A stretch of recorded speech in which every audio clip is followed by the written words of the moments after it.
up high and beat the drum to what we love. Risk the fall, or we have felt it all come crashing down from far above.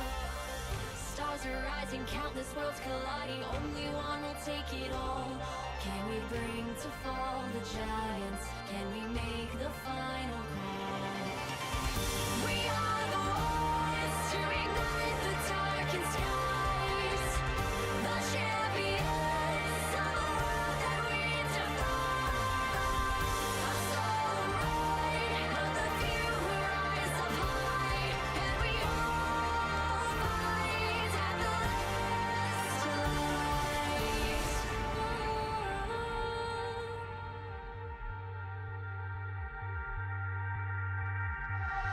Oh.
Hello, everyone, and welcome to the CBLOL English, where it is another beautiful day of incredible CBLOL action. I am Hawk, and joining me is my amazing co-caster and birthday man, Axeman87. Happy birthday, my friend. Thanks for joining me today.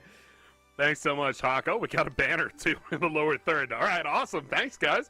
I appreciate it. But, yeah, very special day for me, but an even more special day for the CBLOL today. Round 4 of playoffs coming at you hot now. Round 3 was a banger. Hey, I don't know. I guess, well, I mean, we all watched the game, so you definitely saw the games, Hawk, but wow, what an incredible best of 5 we saw just yesterday. It's so much fun watching these teams go head-to-head, and it's been so contentious as well through this playoffs. I think through all the best of 5 series, I believe there have been 7.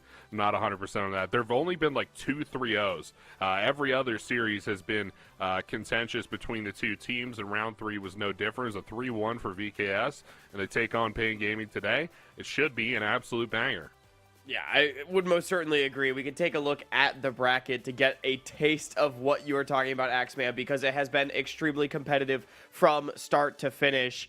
First of all, it started off with Pain Gaming winning the matchup we're going to see today over Vivo Stars, with Loud then overcoming the Red Canids. Loud beating Pain Gaming then in the winners finals to make the grand finals. But on the bottom end of the bracket, that's where all the marbles truly are, as it was Red and Vivo overcoming Kaboom and Los Grandes to make it to this point. Vivo Stars just yesterday winning in 4 games over the Red Canids, denying Red Canids yet another finals weekend and getting the opportunity to face off against Pain Gaming here in the losers finals. So the question now remains, can the Cade Stars prevent Pain from making their 4th straight grand finals against Loud, or is it just going to be Pain Gaming making it yet again?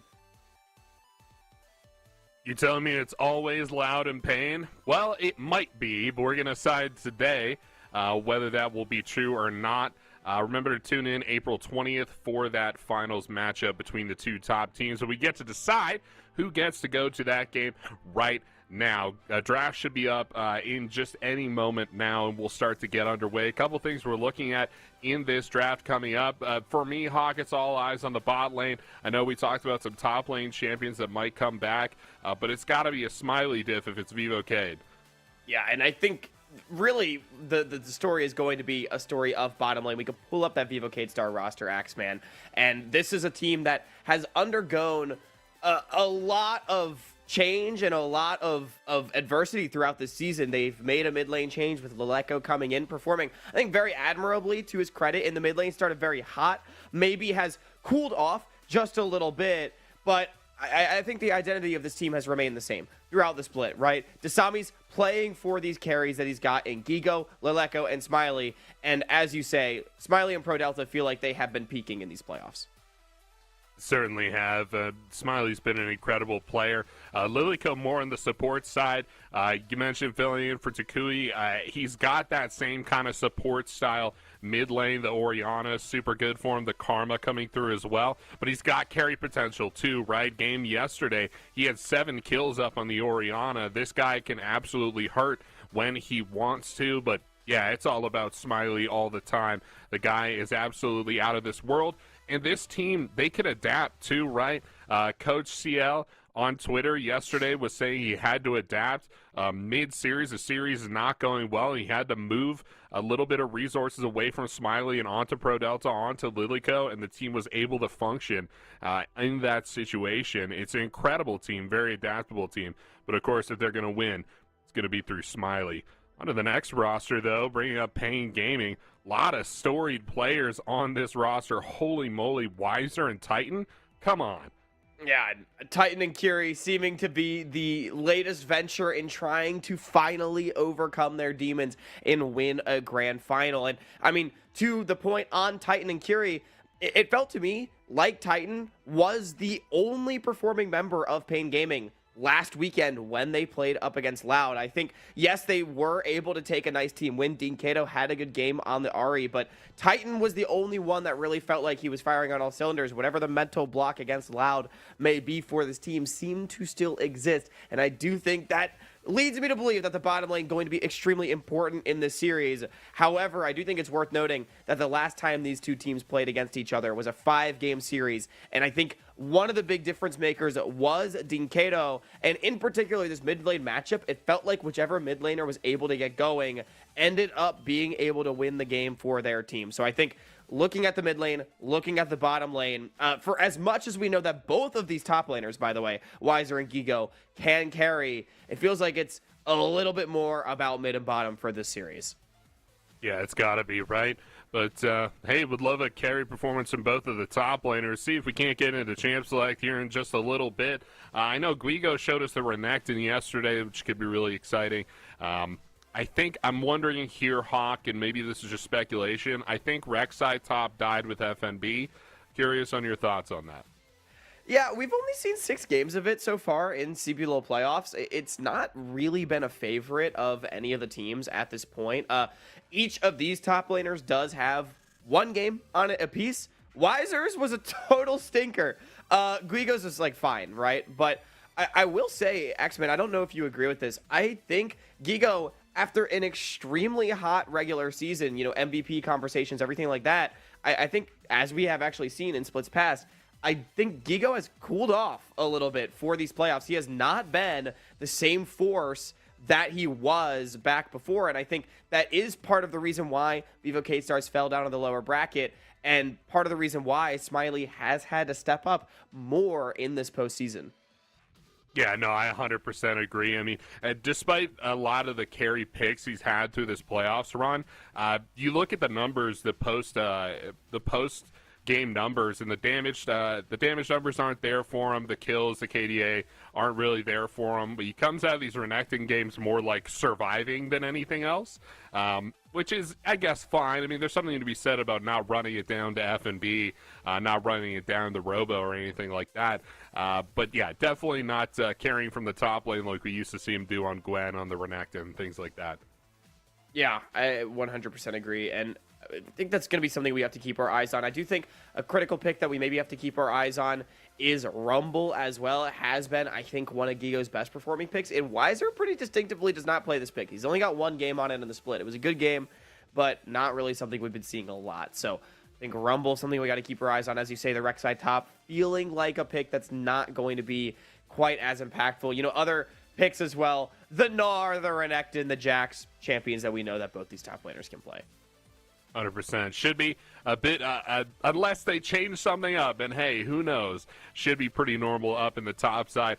That leads us to our focus around the bottom side of the map, but with focus being in that bottom side, it should be about drag stacking, right? It should be about early dives, the same thing we've seen top to bottom in the bottom lane, how that meta has progressed. I think Xayah Rakan has been something that stuck out for me a little bit.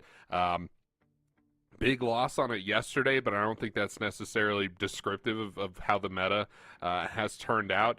I think Kai'Sa coming back into the meta is pretty big as well. It seemed like Smiley had a lot of success on that particular champion there too. So definitely working in his favor a little bit more than I would say someone like Titan. Yeah, I mean, Smiley has been really good on this Kai'Sa, and it's, I think, a champion that's just so incredibly strong. We've been seeing a lot more of those hyper carries for Smiley in these playoffs, I think, than we saw in the regular season, and he's been performing exceptionally well on them, as opposed to Titan. It's been a bit more of a mixed bag. Yeah, we've seen some of the hyper carries, like the Aphelios, Jinx, Zeri, but we've also been seeing some of the more prio-oriented lanes. Most played during the playoffs is the Kalista, right? So I think, you know, something that Smiley has not really pulled out are those lane dominant picks. So we'll see if Titan and Kyrie are able to dominate in the 2v2. That seems to be their first go-to win condition in any series that they've played in these playoffs, is let's just try to smash the 2v2. And then, for example, last week when it didn't work against Loud, that's when they transitioned back towards those hyper carries. So I think a big question is going to be, not only can Smiley and Pro Delta keep up with one of the most historic players in the CBLOL in Titan, trying to get back to a championship for the first time in a few years now for this player. But how well can they actually survive in the 2v2? Not just can they carry. 100%. It's been a big question throughout this particular split. about that blue side first pick for both of these teams, because we're going to see both these teams on blue side. I'm curious on your thoughts. Do you think it's a mid lane B1 pick, or do you think it will be the AD carry B1 we've seen a couple times now throughout playoffs for dominant AD carries? I would not be surprised at all to see AD carry B1 for the reason that, especially for Smiley, I feel like, honestly, both him and Titan have very safe champions that they're willing to blind pick in any situation. Titan is completely willing to slam down a B1 Kalista, I would think, and just try to slam game one. Or if on the on the other side, it's Vivo K-Stars on blue side. Like, what's really stopping Smiley from going Jinx, right? I think this is a champion that we've seen have more and more and more success as the season has gone on. And it just feels like it's one of the most unpunishable AD carries in the game right now. Gets one reset, simply able to crush a fight. 100% into that pick now. It will be the Rel B1 coming out. So neither, I guess, they're Pro Delta wanting a little bit of those resources. I think this is, again, like an adaptation from Coach CL. Just taking the resources and giving them to who he feels is just stronger on the day. He says so many of his decisions come by the way of just like assessing the mental game of his players. And I guess he's giving it to Pro Delta this go round. R1, R2, of course, Xayah Rakan for Titan and Curry. We could easily have predicted this one from the get-go, right? I mean, I think R1 and R2 are always going to be Xayah Rakan if they make it through this first ban stage. Yeah, well called out by you, Axeman. And the Rel, of course, a contested pick between these two teams. A favorite of both the Samis and Carioca, as well as Pro Delta, giving them that flex potential. The Kaisa will be the answer from Smiley. 100% win rate on it throughout these playoffs across 4 games. He has been spectacular on this pick. And if Leleco gets onto the Taliyah, it has been, in my opinion, the best champion for this player throughout the split. It has fantastic playmaking potential, fantastic roaming potential. I think Vivo K-Stars having themselves a composition that can do many things. Certainly will here. Looks like they're tracking down a jungler coming through. No Orianna available, so they'll look for a mid laner in the second round of picks. I don't think that that's going to eat too many bans. We might see an Ahri ban, maybe an Azir ban at Dinkato there too. That could be the back end. Should be top lane bans into VKS trying to take champions away from Gigo. Yeah, I would be surprised to see an Ahri ban. I think part of the purpose of the Taliyah pick is to actually discourage an Ahri pick from Dinkato. Now, if we know anything about this player, he might just take it anyway to try to get that Vi Ahri combo and bridge into the mid game for his Xayah. But I mean, I think things like Karma, Aurelion Sol, Hui we have seen from Dinkato into the likes of Taliyah. Things that maybe I would expect to see targeted out a little bit more. I think regardless, the option is most certainly going to be mid on 4 here for Pain Gaming, and then a pick in the top lane. And the question will remain, we talked a little bit about top lane beforehand. I think both Wiser and Gigo, we can expect to be on a bit of an island this series. I expect junglers going bottom. What will the picks be that can put them in the best position possible? Yeah, that's a big question, isn't it? Pain Gaming trying to anticipate. There's the Ahri ban. Pain Gaming trying to anticipate a Rel flex into the jungle, and they ban away Nautilus, trying to keep Kinds of Nautilus away from VKS. I really like it. That's a solid lane, man. I can't say enough about that lane. That's really good. But, yeah, we'll lock in that mid laner here.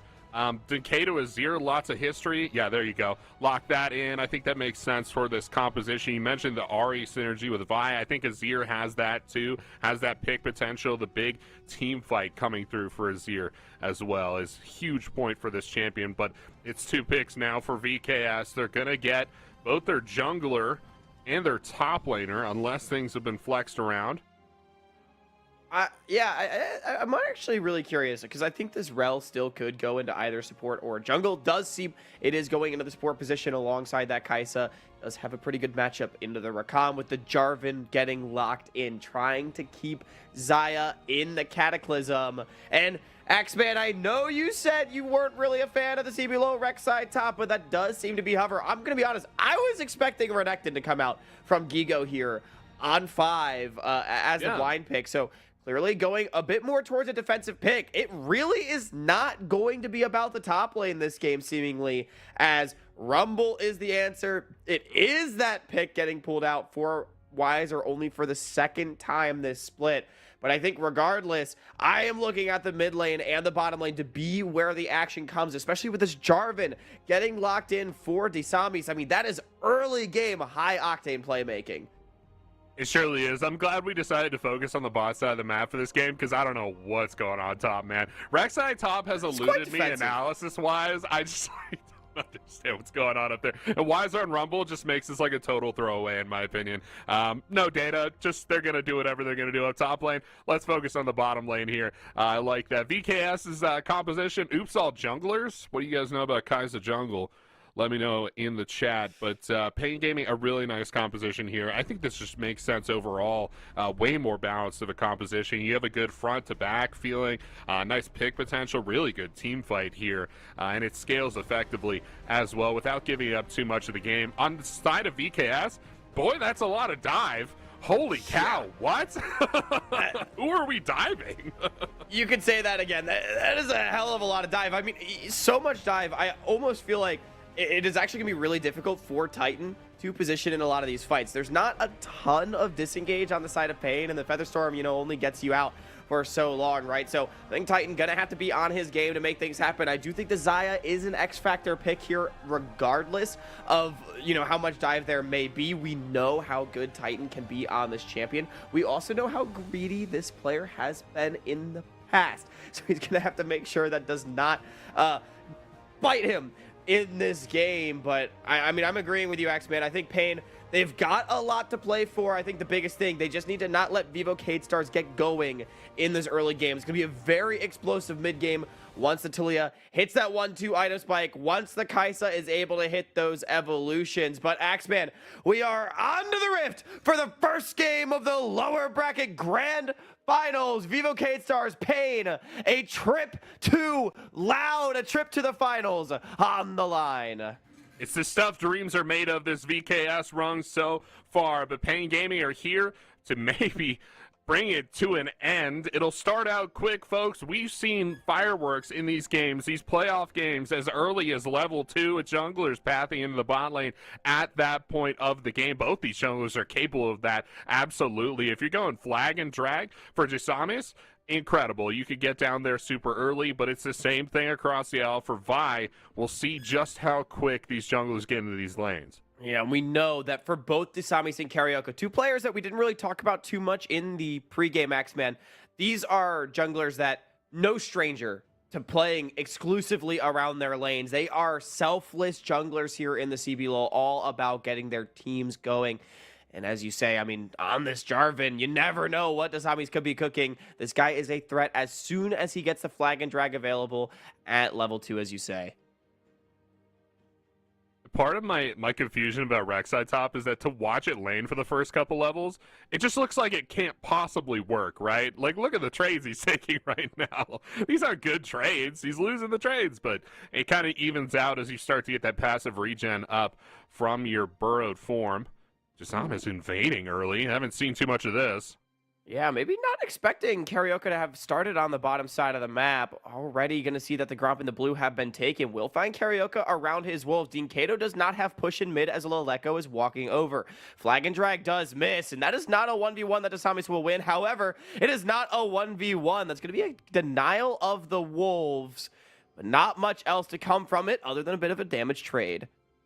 Interesting little invade here from Desamis. They get big tracking on a Karaoke and really provide some safety for their bot lane, which is much needed because those first couple levels pretty heavily favored for Pain Gaming. You see the trades come out now. Pro Delta already taking a bunch of damage, and Pain Gaming have brought the wave back up under their turret and really just dominating this lane so far. Nothing really Smiley and Pro Delta can do to get in now. Pro Delta's engage tools are kind of useless in this wave state, and you see they've gotten frozen like frame perfect right outside their turret. Pain Gaming masterfully controlling the lane. Yeah, they ultimately both teams going to be fairly comfortable with how the bottom side is going. Of course, junglers are on that path top lane. Carioca already completing a bit of an accelerated clear. Did skip the Raptors. Gigo low HP onto the tower. Maybe it is his turn now to invade with Wiser. Recall's getting interrupted in bottom, though, as Pro Delta forced to flash. Ignite ticking him down, but Smiley and Pro Delta will be able to walk away. The other side of the map, it is Carioca. Gonna reset the Gromp, so no denial of the camp yet, and forced to respect the threat of Leleka walking over. Just gonna be a Scuttle Crab take for now. It's still even in the top lane, but once again, watching the trades, I just don't understand how Rek'Sai top works. It doesn't look like it should. Ooh, wait a minute, Kato Axeman. may be caught Who's out going here. on who? Dean Kato forced a flash from the seismic shove. It's going to get him out of dodge. Leleko now out of mana, and Dasami's under threat. It's going to be a passive proc for the Vi. Once again, just trading back and forth. Both these junglers really looking to scrap in this early game. You were right to call it out, Axe. A lot of vision being placed down, but no kills to be had.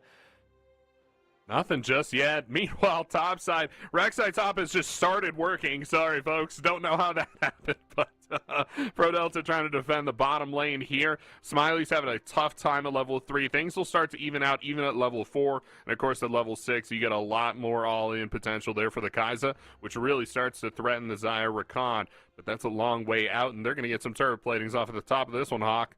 Yeah, the recall stop coming through from Titan and Curie really meaning a lot. I mean, we said that Titan and Curie have been dominant in this 2v2, regardless of if they're playing the Kalista. That is going to be a huge question, is how well Smiley can keep up. I mean, ultimately, only down about 3 CES after being able to catch the wave means that I think he's still in a fairly comfortable state, but Titan, with that tower plate, at least having something of an advantage for Pain. Titan back in with tier 2 boots, really playing for the dives here. And a little bit more mobility. Smiley will crash it and bring him up to a little bit of a CS lead. It's been really nice CS numbers so far from Smiley. He's not necessarily under pressure per se, just not in control of the lane thus far. And a lot of that is down to the efforts of Jasamis forcing Karaoke out of the bot side jungle early, giving them that necessary safety to be able to do the work that they needed to. He's tight and he's still controlling this lane, still keeping that wave far up in.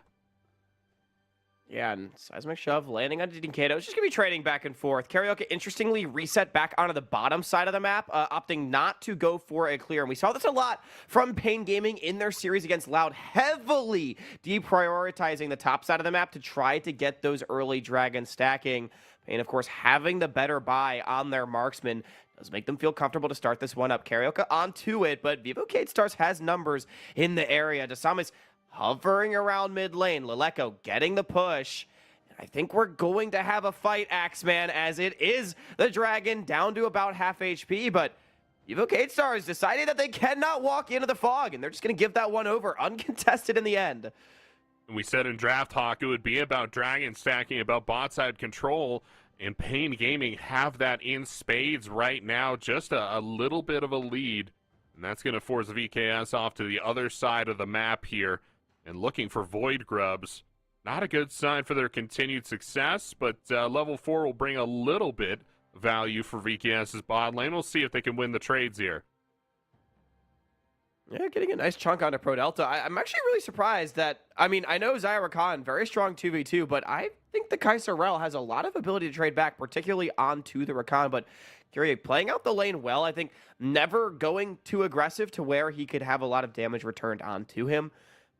But, I mean, ultimately, again, things staying fairly even. By the time Smiley's able to pick up the rest of this wave, I think CS and bottom will be even enough for the side of Vivo K-Stars, and the Dragon being traded for the Void Grubs in the end. I think Pain going to be pretty happy with how that trade goes, being able to get that early Dragon stacking, potentially force K-Stars into fights later, but I don't think these are fights that K-Stars is going to be too upset to take with a very mid-game focused composition. No, I don't think so either. What I really like here is I think VKS have tracking on Karaoke. I think he's walked over that ward up topside by his Raptors. So Pain Gaming are trying to feign some sort of dive here, and it's just not working. VKS are just kind of sticking up to him, standing up to him here. Yeah, he's walked over that ward now, so they know Vi's not coming down for them. They know Dunkato's not coming down for them. That takes a lot of the wind out of the sails for Pain Gaming.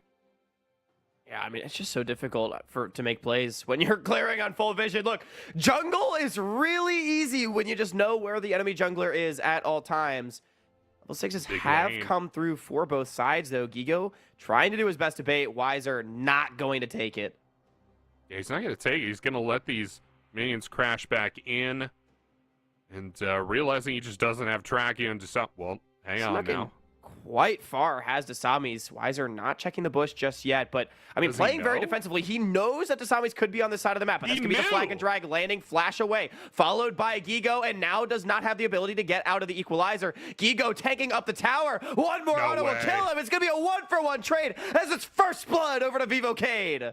That's, well, hey, I was going to say it's worth that it is first blood, and it does go down to VKS, but it goes to Desamis, and Weiser gets the gold back into his lane. Really nice Cataclysm. Almost thought for a moment that the equalizer was going to equalize things out there and maybe give Weiser the 1v2, but it was not to be, just barely not able to get out of that one. Now It's going to be an old burn. Yeah, Curry forcing out close. Pro Delta. A lot of damage onto this Rel. Does have the flash, but the Featherstorm follows. Oh! Titan picking up the 2v2 in bottom as Leleco is not able to do a thing. It's a tight squeeze through that wall right there, but the Featherstorm are going to catch the kill over the wall. Titan totally dominant in this bottom lane. Holy cow, the Zaya is out of this world. That was B1 Rel, by the way. Pro Delta wanted this one. Check out this replay. Weiser knew, man.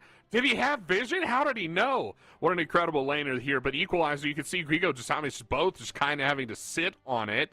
And there is no AP in this Rumble build so far, so it does not burn them down. He's not able to get out. Check out this replay. Pro Delta caught out by just Curry for a while, dealing a lot of this damage. But when Titan shows up, it's all over. Featherstorm over the wall. Look at this. Just barely. And the wall from Leleco going to leave just a little gap for him to get out. Yeah, Zaya going to be happy she didn't have the McDonald's meal yesterday. Axeman is just really. barely able to, suck in and squeeze through the wall right there. I don't know if I'm making it through that one, man. Are you making it through that one? I don't know if I'm making it through that one. Yeah, I don't know if I'm making it through that one either, dude. That was a tight fit, but Titan now being the richest member in the game, and Weiser with the kill trade in top. Like, I think the spider senses were tingling, as you said, and I think ultimately that 1-for-1, he's going to be completely fine with how that went. Payne, they're only up about 500 gold across the map, but I think overall, the game state, very solid. You mentioned you liked their team fight composition better as things progress. Yeah, as things progress here, I think they will have the better team fight. I like the Rakan ultimate. I think Azir and Rumble speak for themselves, but I think the single target ultimate from Karaoke is really going to make the difference here. We've seen Smiley get so much of VKS's resources through this playoffs run, and he can't get away from that Vi ultimate. It's going to lock him up, especially post-ult. Smiley tries to get in. That is the wrong move for him. Teleport behind. TP behind, answered by Payne Gaming. 4v4 in the bottom lane as everybody's showing up. But it's the arrival of Weiser that forces Vivo K-Stars to run away. Now it's Smiley as a target, but the minefield will make him survive for a while. Karaoke traded for Pro Delta, and it's Vivo K-Stars picking up 2. Really Vivo K good. not done, though. That's going to be another TP getting answered. Dean Kato finally going to try to arrive to this fight. Gigo free pushing in top. Desamis will trade his life in the end. Maybe he can get out and back onto Curie, but the passive shield keeps him alive. It is ultimately a 2-for-2 in the bottom lane as everybody showed up, save for the Rek'Sai. Oh, yeah. Guigo still sitting up in the top lane, looking for some of those plates, but what a play here from VKS, using all the burst, all the pick, all the dive that they drafted in their composition to get the kills down early and leave Titan in a position where he can't carry. Look at this replay here. Really big plays from Desamis with the Cataclysm. Equalizer, I would say, goes wide. VKS able to land the damage down. Just look at this one. Beautiful play. They lock out Curry, I think, is a big part of this one. Not able to get the Rakan ult down. Pro Delta goes down quick, but traded back for Weiser. And you'll take that one all day, every day of the week. Featherstorm doesn't really hit anybody. Nice slash from Desamis. And then they close it out here by killing the jungler, Denkata, with a nice teleport. I call this a VKS victory. I think this is solid for him. Yeah, I think Vivo K-Stars, they're going to be fine with how that one went yet again. It was a play that they started, and, X-Man, you would say the equalizer went wide. I would potentially say premature before any CC went down would be my take on that one. I would agree. It was not the best, and Weiser's arrival did give Gigo a lot of free time on the top side, completely equalizing in that lane. And in the 1v1, this Rek'Sai is going to become actually extremely difficult for the Rumble to deal with. At some point, that damage that the Rumble can put down just not going to stick on this tank top.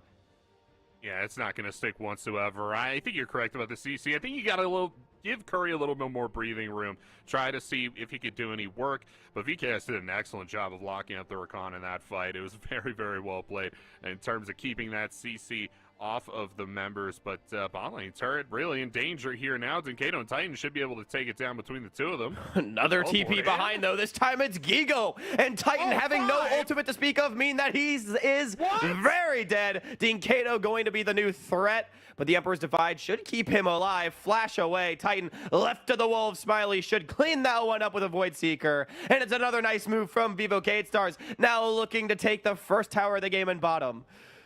It looks like they get it here, too. Weiser's hitting top, Karaoke's hitting mid, but I don't think it's going to be close. Yeah, those health bars aren't big enough. Bot lane turret goes down for VKS. We're just talking about the other bot lane turret, Hawk.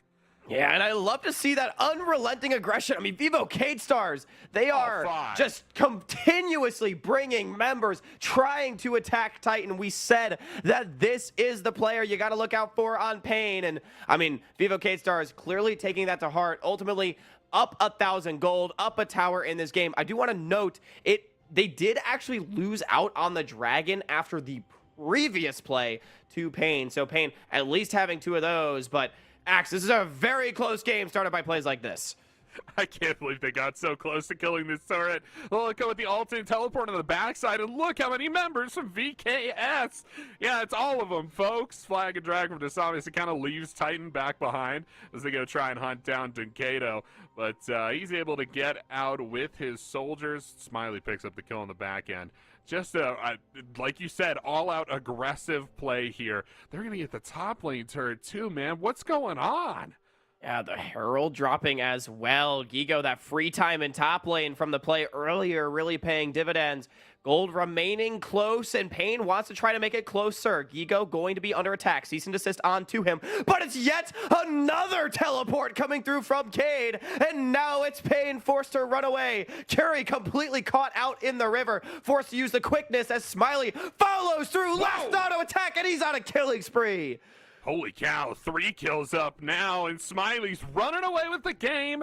They're going to try to set up here on the middle lane, the last outer turret available in Pain Gaming's side of the map, and they should be able to get that one too. I don't know who's going to defend it. Rift Herald out, Hawk, and it's a full court press from VKS. Yeah, Vivo recognizing where they are strong, taking it to Pain in middle lane right now. Titan is here to defend, but the tower will fall. And now Leleko is here yet again. It is 4 members of Kane once again grouped up. Pain forced to run away. And I mean, I just love this. Cade, the team play and the rotations are on point in this mid game.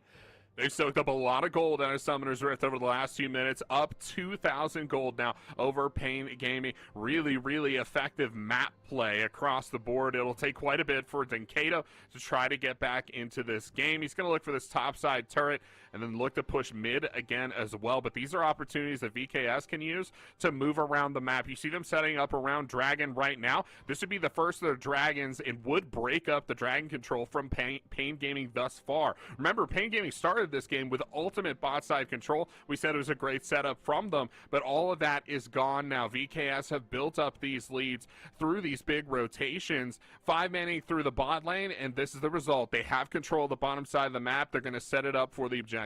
And this is the part of the game where Cade's composition is strong. We said that if this comp is able to get going in the mid game, 1 item spike, 2 item spikes on everybody, this is where they can really take it to Pain. I love the word that you use. Full court press is the way they're going to look. Vivo Cade, they have control over the river. And honestly, I would not be surprised to see Pain give this one, but Axe at the same time. It is CBLOL, and if I know anything about CBLOL from the last year and a half of casting this league, is that we fight these. Leko fighting a 2-man shove as there's a cease and desist onto Smiley, but no damage. Fallout means that Karaoke will die for nothing. Now it's the force out from the Samis as that Cataclysm forces Pain to run away. Vivo Cade 1 for 0, but that is going to be their Dragon.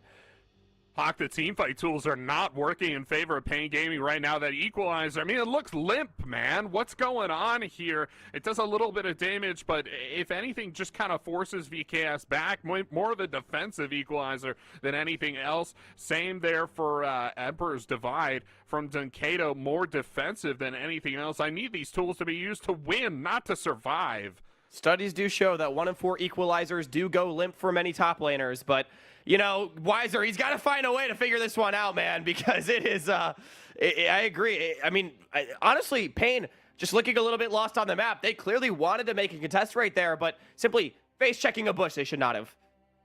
Nice big knock-up here starts out the fight for Lilyko. Really great start to the fight. I mean, you pick some of the best engage tools off of Pain Gaming right at the start, make him take a really bad trade. Curry can't go in at this stage.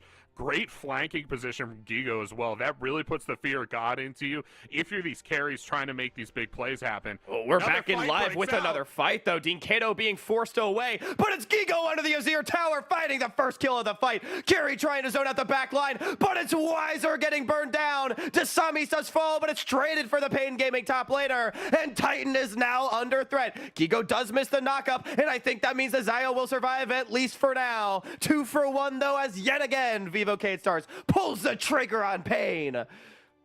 I love this pace from VKS Hawk. It's so effective for them to say, all right, look, you burned Equalizer, you burned Emperor's Divide. Well, you're not going to lose just this fight. You're going to lose 2 because we're going to reset and come right back and fight you wherever you are. And you're not going to have those tools to be able to win that fight either. If they keep doubling up on these cooldowns like this, they will almost certainly win the game. It's super effective against Pain Gaming's comp.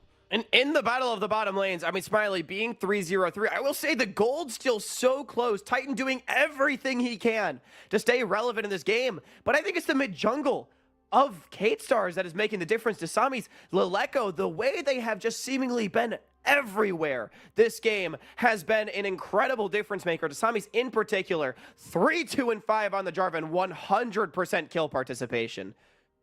Yeah, they're really building up that pace, right? I think it's the lower cooldown on the ultimate for both of these champions that's really helping them out. I mean, Lilyko and Desamis are both making a lot of these plays with those ultimate abilities, and the cooldown's just shorter, right? They can go in more often, and they're using that to the absolute biggest ability for them.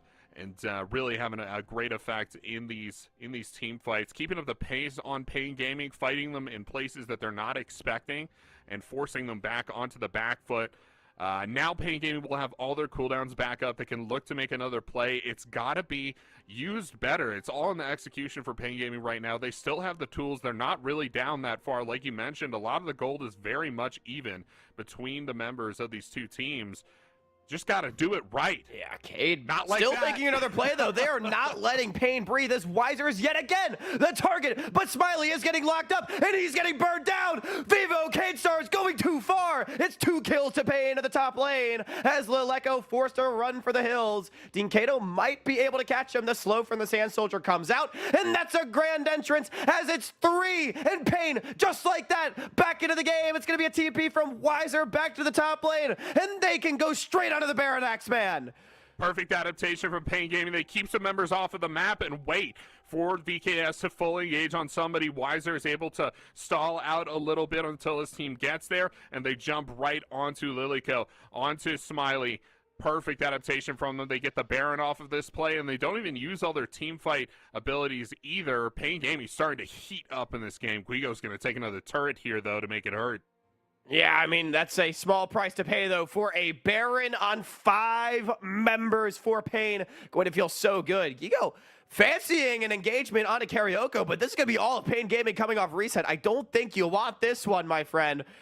And in fact, the Rek'Sai will just walk away. Dragon spawning in 42 seconds. Clearly, Kate Stars wanting to control towards that one. But Pain with the Baron, I would like to see them just play on these waves and try to force Vivo Kate Stars to respond. Absolute madman behavior from Gigo to not know who's coming through the portal and unburrow just to like fight whoever comes through. I know personally I probably would have backed off of that play, but Gigo's just going to fight it out anyway. Big positioning around the river. Pro Delta looking for the engage. Pain Gaming have everything up here, Hawk. Yeah. I like this a lot, though, from Pain. I mean, they don't really have to fight for this. Just use the Baron buff, take those towers. Kate Stars, they are completely waffling on the map. Now 5 members diving onto Carioca in the middle of mid. There's no follow-up from Pain just yet, as the Vi should get burned down, but it's so much damage traded back. How's that for a limp equalizer right there, Axeman? As Leleco now getting scooped in. It's 1-0 in favor of Pain, as I expect more to drop. Pro Delta is the next to fall, and Kate Stars, after being in full control of this game, they are starting to slip. Holy cow, the team fight tools are finally coming through from Pain Gaming, and they already have the Baron buff Hawk, so they're going to push all the way through this lane in recompense for their win. Here's that replay of an earlier fight coming through for you. You see Pain Gaming keep the members off of the map, and here they join through the portals, through the jungle to help out their teammate. They're able to stop the onslaught from VKS. Pro Delta, Lilico, Smiley all dying in this fight. Yeah, I mean, it was just simply an overextension. Vivo Kate Stars trying to continue pressing the pace of this game, but sometimes when you push the limits push back, Axeman, and this time, yet again, needing to break up the Baron buff. Yeah, you know how crazy you got to be a Kai'Sa to ult in onto a Vi? Like, what? It's supposed to be the other way around, dude, but he's going to assassinate the Vi. Smiley going down on the backside here. Maybe that ultimate misused, but Pain Gaming will use their team fight tools and finally get a victory for themselves. At the very least, for Kate Stars, the Baron push largely getting stymied, only plus 2.4k on this Baron buff, but I mean, it completely takes the game back into their control, up 1.5k now, and Axeman, I think we are still cut out for another close one. Yeah, it seems like it. It seems like it. It's got to be good positioning now from VKS. They got lots of pick tools. Zombies does go for the flag and drag forward, but Titan, cool as a cucumber, just sidesteps it, and that is a pretty high damage equalizer at this point. Wiser starting to lock in a little bit. Yeah, definitely. Morellonomicon, he's got the Blight Jewel in there, and of course, Leandres is going to really burn down anybody stepping through that one. He's still using them pretty early, I would say. He's getting them out quick, and that could be an issue for them later, but they seem to have stabilized a little bit as the game has progressed and really become more about team fights. They seem to have picked up quite a bit. 3 dragons now. It'll have to come down to a big fight around this final dragon if you're VKS, if you want to prevent Pain Gaming from getting that Dragon Soul. And I gotta say, it's a pretty high value soul here too. I mean, Hextech gives you a lot of bonus damage coming through, and these team fights seem to be the focus of the game, and I think that Hextech Skull is really going to separate the teams.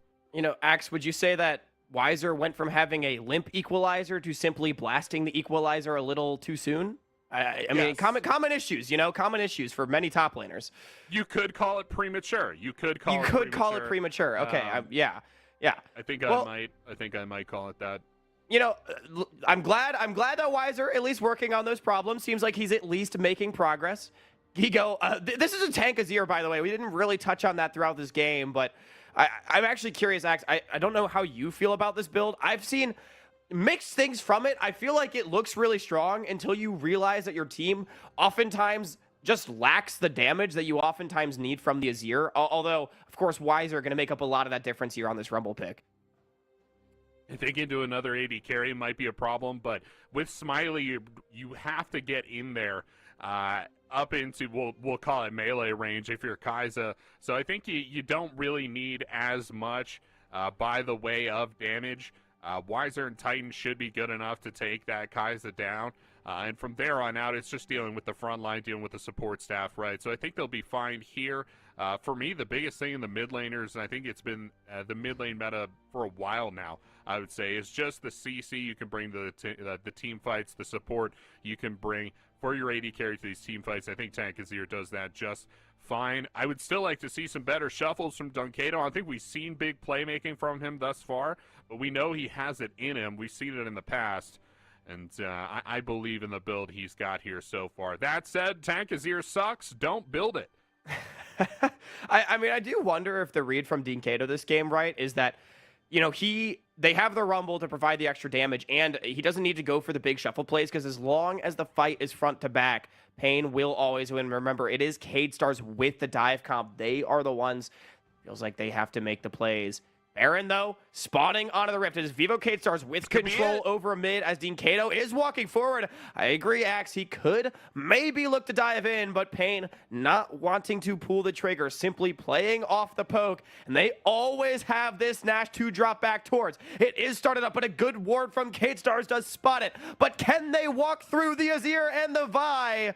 Baron already down to half HP. They're on to Dean Cato. Emperor's Divide to try to disengage the fight. The Baron already dropping lower. It's going to be gone, but how about the fight? It's a multi-man knockup as Kate Stars find 3. Here comes the Cataclysm as Weiser's the first to die. Titan has been shut down, but it's 2 for 2 as Kate Stars has lost a couple. Gigo now looking for the re-engage as he finds Dean Cato. The Azir getting burned down, but he is a tank and he will not die easily. Going into the Zonias as Lileko dies. But the damage is not really there for Pain. It doesn't matter. They found 4 as Dean Cato will be the third to die for Pain. And Gigo now alone in this world on this Rek'Sai. He is so tanky, Axeman. Karaoke deciding to save the Baron buff as everybody wants to die. 4 for 4. Holy cow, Hollow Radiance putting in a lot of work there for Kiko. Man, oh man, the big team fight damage for this Rek'Sai top. By the way, no damage whatsoever on that health bar. He's going to walk right over, and he's going to take the dragon down. Karaoke, right, like you said, maintains that Baron buff for Pain Gaming, but every other member of Pain Gaming has been laid low by VKS. Jasama's going to be able to show up to secure this dragon, and here is this replay. We're looking for a shuffle. It's a nice defensive shuffle. He gets out here and secures the Baron for himself, wasting enough time. A premature, we'll call it, equalizer comes up and deals plenty of damage. Nice engage here. We'll see Curry lock up a couple. Featherstorm do plenty of work. And then Curry looking kind of confused, like he's not really sure what he should be going into. I like this play. This separates Dunkato out from Curry and Karaoke, but look at the slide from Dunkato straight in onto what he imagines must be where Talia is standing. Brodelta goes down, and Gigo Summerly, who somehow has made it through this entire fight without taking any damage, is going to get the kill on the back end on Curry. Back to live. We do see a bit of a scrap. It is Dasami's getting chunked rather low by the equalizer. And I think the question remains, how can Pain use this Baron? They did save 1 onto Karaoke, but it was soul denied by Cade. Top lane tier 2 seeming to be the focus at this point, and Pain, at the very least, should still be extending their gold advantage. Jasami's all the way in. Yeah, they're on hard into Dean Cato, but Jasami's, he's not tanky at all, getting burned down almost immediately, and now Leleko's in the front line, and I don't think he can stay alive. 3-man knockup by Brodelta, but where's the damage? Smiley gets exploded, and just like that, they've all died. It's a 5 for 0 ace as Pain Gaming strikes first in the lower finals.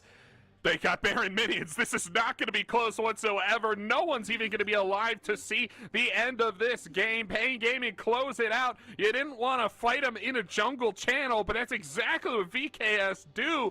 Throwing the game away, Hawk.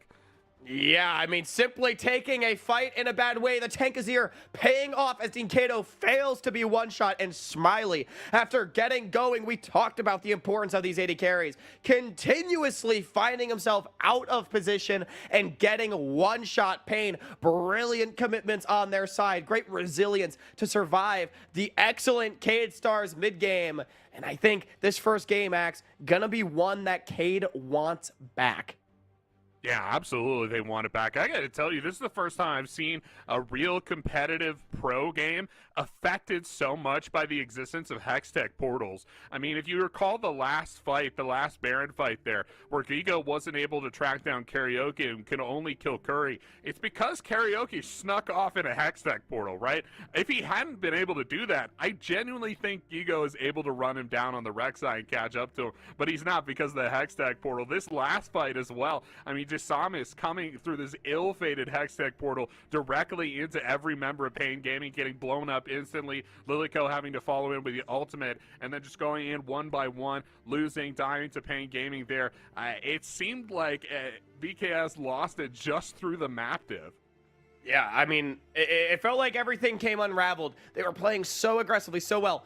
in that mid game, right? They were taking it to Pain. Now, admittedly, not without cost. They were still losing out in some areas of the map, dropping some minion waves to make it happen. So that meant that once one of those investments finally didn't pay off, they were punished in a big way, not only losing the kills, losing the Baron, and control of the game. And I mean, Axeman, if that game told me anything, though, I'm expecting a competitive series because, Cade, I mean, they came out the gate swinging. It didn't work, but you would think they're going to look to bounce back in game number 2.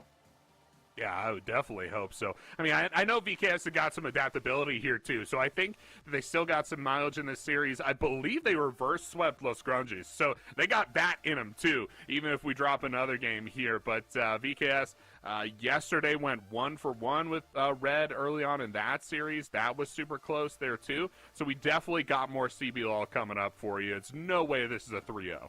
Oh, we absolutely do. We'll see if Cade Stars has some of that dog in them to try to take it to Pain. When we come back, we will return with game number 2. Don't go anywhere.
Hello, everyone, and welcome back to the CBLOL English, where in the lower bracket finals, Pain Gaming just took a fairly competitive Game 1 victory over a CadeStars team that got off to an early advantage. And, you know, Axeman, as we come back now for this game number 2, the question remains, what went wrong with CadeStars' game plan? Because they tried something, it looked good for about 17 minutes, and then it all fell apart. Just felt like they were edge running, right? Like it was super high risk, high reward, high octane. We said the aggression was super high too, and it worked so well for them for maybe we'll call it 10 minutes or so, something like that. But eventually their luck ran out.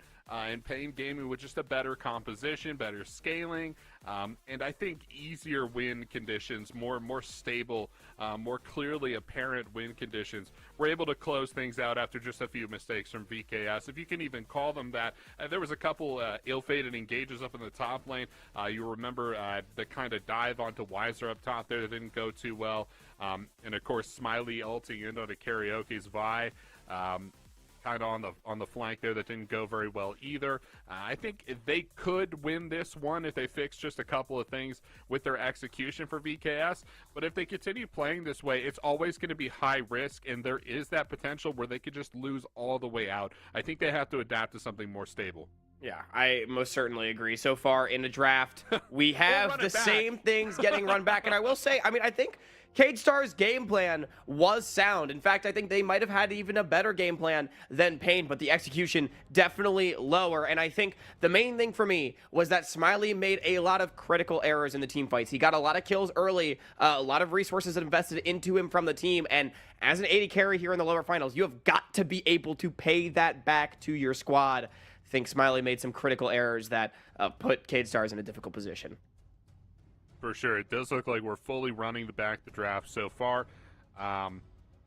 This would be an earlier Rek'Sai pick if memory serves, but still blind, so still, you know, running it back as it were there. I think maybe we get a different mid laner here for Denkato to really help them stabilize a little bit. Ari's still up. That was the only mid laner that was banned that they didn't look for, so that could be the pick here. I wonder if they're sort of daring, you know, Pain to either go back to the Vi, which is what we saw last game, or to blind pick the Ari, and then they're going to take a mid lane counter more than likely. Or I guess, no, Pain still has the option to counter pick mid lane, as Pain should be able to pick top right here. But I think it's an interesting position because I actually liked the Talia for Leleco last game. I thought that was one of the stronger parts of the composition. I'm surprised to see them drop that pick this time around. But regardless, I mean, so far we are seeing the exact same compositions come through. We'll see if there's any shakeup in the bans. Yeah, no shakeup so far. They banned Nautilus on 5 earlier, but he's on 4 here. Olaf was the other ban for Pain Gaming in the last game. And then it was Ari was the final ban for VKS. I don't really expect that to change here. It seems both sides are comfortable running this back in its entirety. Maybe VKS switching things up in the mid lane would be the only adaptation that I foresee right now. Other than that, just like we said, man, I mean, VKS had the game in the palm of their hand. It was not a comp issue necessarily. It just is high risk, high reward. And there is that potential to lose. They do end up banning the Talia here. That won't be the pick for Lilyco. He'll have to find something else. And in terms of support style mid laners for Lilyco, it's got to be Karma, right? I just feel like that's a weird late draft pick for him. Was a contested pick last time these two teams played. I will say alongside the Rek'Sai, I wonder if the composition would lack a little bit of damage. If that were the option, of course. Sami's more than likely has yet to pick as well. It was the rel support last game, but not a player renowned for their carry play. And I agree with you, Axe. I do think this is not a compositional issue for Cade. Dare I say the biggest issue for them has already been picked and was picked on 1, which is Titan Xayah. I think the inability to execute easily onto a dive onto the opposing marksman might be the biggest issue for CadeStars. But, I mean, again, Pain clearly more than happy with what they acquired last time. The team fights were excellent from them once they were able to equalize and take control of the game. But with the Talia getting banned out, we will have to see Leleco go towards a different option. You mentioned the Karma. I wonder if there's a world where they go towards the double marksman, you know, pull out the Tristana, something like that. They could grab a LeBlanc if they really wanted to try to make things difficult. Or, I mean, you know, Leleco, no stranger to things like the Vigar as well. Ooh, whoa. Wait a second. No, not. It can't be. I would not expect. Yeah. All right. Yeah, okay. Clay gonna come through here. Very, very high damage mid laner. Some support elements. I think I'd put him in control mage, maybe, but there's a lot going on in the kit. So maybe it could be something else there, too. Yeah, extremely high damage. Very good control from the mid lane. I think this makes a lot of sense on a last pick here, and really, really strong. For Lilyco. This also keeps the Rek'Sai alive, which I think is the biggest point here. Azir locked in that final pick from Decado, fully running back the draft from game 1. And I gotta just once again make the point here. Pain Gaming, it's so stable, man. Everything's so easy. We've been playing champions and compositions like this for so long. But on the flip side for VKS, you have a champion that came out this year. I mean, you got Rek'Sai top. Everything is crazy on their side. We've seen them have some success in the early game and the last game with something like this. But man, oh man, my money's always on Pain Gaming for this. Yeah, I mean, most certainly stable for them. The only difference in the draft from last game being that Hwei pick coming up for Lilyco. I will say, I like the Hwei pick in the Azir on 5 does signal to me potentially something concerning for Pain, whether it's in this game or later in the series, that I don't think Decado has a pick into the Hwei if the Aurelion Sol is banned.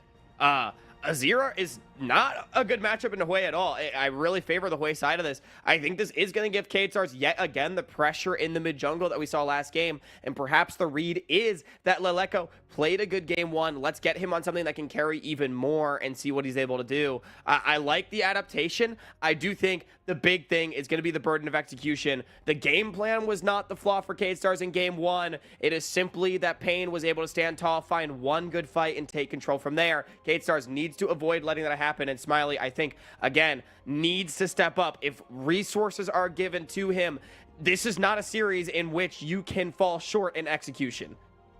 No, not whatsoever. It's got to be perfect, and that is just the way we like it. Headed into game any second now. I gotta say, Decado's Azir is a hell of a mid laner to fall back onto. Like, what an incredible champion on this player to have him. One of the best Azirs in this league. I put him up there with House on the champion, and we had to ban 4 mid laners to get all the way back to this position. Lilyco's Hwei, Dunkado's Azir. It's going to be one heck of a matchup. Do we think he goes back to tank Azir? Do we think he just functions the exact same way after no draft adaptation? I see no reason why not. They've got the additional magic damage coming from the Rumble up top, and I think the big thing is going to be surviving the dive, because I think the identity of Vivo K-Stars composition has not really changed, except for maybe a bit more scaling. Lilyco on the Hwei this game. Bot lane still most certainly the focus, but I do think we have to always keep our eyes towards mid as we are onto the Rift for game number 2 of the lower bracket finals. You know, the Rift now Hawk. They're going to stand and stare at each other a little bit here. Titan's got the ping there on that ward. Prodelta's standing on. Curry's going to walk over down here too. They get a little bit of the feather damage coming through. And nothing too much else, between these two teams in the early levels. You remember we were making the point about the top lane matchup earlier in this series in the broadcast. It's bad trades for Guigo, but as we've seen from the late game, that tank Rek'Sai, really, really good late game value for VKS and brings a lot of much needed stability to the composition. But for the time being, it's pretty tough. Things similar down the bot side. Prodelta and Smiley taking bad trades for a little bit until at least level 4, and then really getting going underway at level 6. And early information getting put down from Lilyco, going to have the read on Karaoke. Interestingly, this game, both junglers starting mismatched. Remember last game, they were both pathing towards the top lane. It was first blood trade off of the top side gank after level 6s had come through. Tasami's potentially going to have a timer to attack this Pain Gaming bottom lane. No information for Pain early on. God, these trades in the top lane look so sketchy, He's just man. gonna heal it back up. Look at that. Look at that. He's fine. He's fine. Yeah, you can just imagine why they're all in him and just burning him down, but it just doesn't happen. He's fine. Yeah, he's gonna be okay. Smiley taking a bunch of damage there from the Rakan, and fate. If I've learned anything from Tank Rek'Sai top, it's that if you think you have kill pressure on this champion, you actually don't. It's all a lie. She just doesn't die.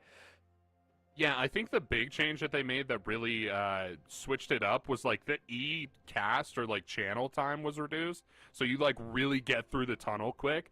And I think that's such a cool change because it gives you so much safety, right, to get away from these big situations, especially when we talk about a Vi coming from you too. Yeah. You want to get into that tunnel as quick as you can. You know, when I play that champion, I feel like it just means I accidentally run into the enemy team way faster than normal, but as I say that, running into the team makes a nice throw down onto Pro Delta for pretty even damage trade. I think Pain potentially winning on that one a little bit, but with Dasami's on the bottom side of the map, there's not really going to be a play to be had. And Vivo Cade, they're operating under full information. They know that Karaoke cannot be here, so they're going to go for the fight. Out of position, but already burning the summoner spells off a Titan means that he's the target. Somehow surviving under the tower, though, is the Pain Gaming AD carry. Oh, what a play to escape the gank. No way. That's so close. Samus really had the flag and drag down. I don't think the knockup ends up hitting, and great little cleanse there from Titan as well to get out of this situation. Ultimately, it's the shields from Curry that are going to make the difference in this bot lane skirmish, but yeah, no big dive for VKS, and we're going to have to get back in. Yeah, I mean, that was Vivo Cade Stars going for broke, as I might be disconnected. Denkato taking big trades here in the middle lane. Lilico trying to poke him out. This is a big damage champion this way. Got really nice range on him too. Denkato, of course, building tank isn't going to have as much damage for a little bit. So this lane will belong to VKS for the time being. Dasama's providing nice support in this lane here too. Hopefully my technical difficulties being resolved as well as, I think Pain is going to feel very good about getting out of that gank. That was Vivo Cade Stars investing everything right there, Axe. And even though they do retain their bottom lane flashes, being able to survive, collect a lot of the minions on the back end as well, going to feel extremely good for the Pain AD carry. Here's that replay for you. I want to see if this flying drag knocks him up. No, it misses. That's incredible. You can't miss those, man. Holy moly. I mean, Titan just has to walk through it. That's actually a huge misplay from Jasamis. I can't believe that goes wide. You see the Pain fan. Yeah, look at him mixing his hands up like, they're counting their lucky stars, I think, right there. Titan is like, wow, how did I survive? I honestly wonder if you went back and looked at player cams, if he had anything to say about that. Titan often does, as Gigo is taking a bit of a trade. Like you said, it's at the point where it looks like the tank Rek'Sai has come online. Gigo heal him back up for quite a bit, as it is just Void Grubs at this point, traded for actually nothing. Vivo Cade yet to start up that dragon. However, they do have a stacking bottom wave. Nice little stun to Curry. This thing starts to switch up at level 4 here. A nice control into the dragon from VKS. You'll recall game 1, they did not have this control. It was all Pain Gaming. Looks like Hui has switched that up a little bit. Also, just the gank from Jasamis, too, has given them a little bit more pressure, a little bit more control over this bottom side. But we'll have to see. It remains to be seen, I guess, if we'll see the 5-man VKS bot lane push like we did in game 1. I think that might have been a one-off. Not sure if that's replicable for them. Well, they don't have the teleports up, at least for right now. So, Pain, they're safe for the time being. Maybe when those become unleashed, we'll see if any wards do get placed behind them and track that one. Gigo, though, he's under threat, and Karaoke does have the season assist. Not wanting to chase into the jungle, though, is Pain. As Dasami's is behind his bottom lane, so it's all a ruse up in the top lane. Titan is going to collect a plate, and yet again, the slow pace of the game going to continue. I think the one difference is, as you mentioned, the difference in neutral objectives being traded. I do think early dragons, yet again, better in this side of the trade. Fighting still continuing in bottom. There's a lot of damage onto Pro Delta, clearly trying to bait for the gank, but nothing to happen. Yeah, Jasamis kind of wrings his hands on this one. I think if he gets in there, maybe he can make something happen. As it stands, Pro Delta certainly wishes he had, but they'll back off for the time being. It's dangerous for VKS. Smiley has 6, though. No one else in this lane does, and I think that's going to keep Pain at bay for the time being. I will say, contrary to last game, Smiley actually up quite a bit of farm. Now getting engaged onto. Good root on a Pro Delta. The Rel needs to be careful as Titan is walking forward. Has his jungler behind them this time around. But Curie not having any cooldowns to get in range. No level 6 means that everybody's still just going to take a recall. But it is Smiley getting forced out of the lane. Or unless they can find Curie. It's an interrupt out of the knockup. But a flash out of the Cataclysm as Decisive misses everything yet again. It's Cade Stars coming up empty for the second time back-to-back. But somehow preserving their lives. Smiley. Oh, the Feather Storm. Okay, yeah, that's a flash forced. And yet again, nobody dying. But Cade, you have to wonder how they didn't find that fight. Gigo now, he's a non-advisor. The overheat has expired. And the Void Rush not up and available just yet. One more Prey Seeker would spell the death. But the Scrap Shield going to keep Wiser in the game as First Blood is still up for grabs. So close back and forth between these two teams. Wiser still in damage from the Q. He's gonna another Void Seeker. Push. Oh, just goes wide barely. Now he's the one under threat. Wiser's burning him down. The Guardian Shield going to keep him alive. And at the end of it all, it's Curry somehow getting the first blood. Oh, he's betrayed by Bomby Cinder, dude. Curry gets a little bit too close and procs the item, which gives him turret aggro. That's so tragic in the top lane. And the Prey Seeker just barely going wide. He has no ultimate available up topside, unfortunately, so no safety there for him. Goes for the dive anyway and just doesn't. He's not able to get it through. Tragic circumstance there for Guigo, but here's the replay. Look at this one, and I want you to watch Smiley's mana bar throughout this fight. He's got the mana for ultimate here. He's got the procs up on Titan, but he does not go in. He holds on to it. Diamond hands. Look at this. Tries to hit the W, hits it on the Titan. Where's the mana? I don't have any mana. I can't ult him. No!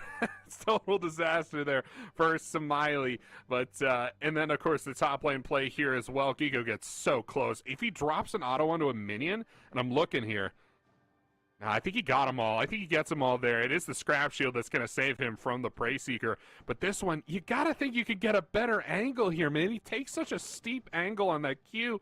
I feel like if he keeps it tight to the wall and throws it through the length of the bush, he gets the kill here, Hawk. Yeah, Gigo, of course, not knowing where his opposition was in the bush. Maybe a bit of greed as well. Curie equalizing the play. It was K-Stars getting a kill in bottom in the picture-in-picture, and now the fighting's not done. Wiser claiming the first kill, but it's Asami's getting burned down. Team Kato was equalized, and it's 2 for 1, with Pain picking up the 2 kills.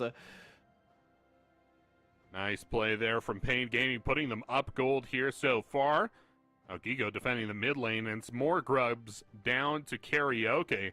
Up in the top side, potentially getting 6 here if he's uninterrupted. And I don't know who would interrupt him here, so that will be 6 scrubs for Pain Gaming as reward for this fight. A nice tracking placed down by Curry as well. Really nice map control from Curry and Pain Gaming so far. Good objectives here, too. Just that first drag and drop the VKS. Everything else goes the way of Pain. And Axe, we're going to get a look at the play that happened in bottom while we were in the previous replay. Looks like it was just Pro Delta finding out Titan, the commitment coming through from Smiley, and first move from Leleco down in mid to cover. Okay, so there was a kill here, though, right? Yeah, there was. Okay. They're going to continue out here, and the damage from Lilico, yeah, eventually able to track down Titan. This is what we were talking about, post-6, the all-in potential from VKS's bot lane. Looks like the replay's continuing, though, here. Yeah, this is the mid lane fight that we kind of cut in on in the middle of it. Really nice shuffle from Denkato. Emperor's Divide putting in work there, but he's killed by Gigo, who I think teleported? Something like that. Something like that. Gigo still has a teleport, so maybe not using that one. Might have just walked down from top. Regardless, we got a lot of long replays, and we got a lot more fighting to go through. Vivo K-Stars onto the Dragon at a slight gold deficit. The Dragon will be secured, but what about the fight? Curie, no flash to go for the engage. Means that K-Stars will just be able to walk away. It is an unanswered neutral objective for them, as Gigo will continue the trading in top. That is a lot of damage onto the Rumble that he can heal just back up. Wiser. Doesn't matter if you're the richest person in the game when you're against our Rek'Sai. Yeah, and if you're like me and you don't get early game Rek'Sai, you definitely get mid game Rek'Sai. I mean, it's undeniable, right? The trades are so massive, and the ultimate gives you so much safety in those fights as well. That you could definitely see why you would go for this pick. The regen on passive, once you get up to like level 9, is crazy, dude. Like, look at this. He's gonna get so much of his health bar back. Oh, stop the Just recall. doesn't even matter. Prey Seeker is gonna connect. Holy cow. And more fighting potentially in bot as this is an ignite thrown down onto Curie. The grand entrance does just try to zone out the team. It's another teleport to the bottom lane from Cade Stars. They love to do this play, but it's only going to force Dean Kato away from the fight. Simply ults and summoner spells traded in bottom. With Pro Delta might have committed the flash. Maybe it was committed earlier. I'm honestly not sure. Has the Hex Flash. Regardless, nobody dies. It's just Gigo continuing to put down the hurt up top. Dean Kato, though, with the 6 Void Grubs, he's at least pushing in mid to try to equalize the play.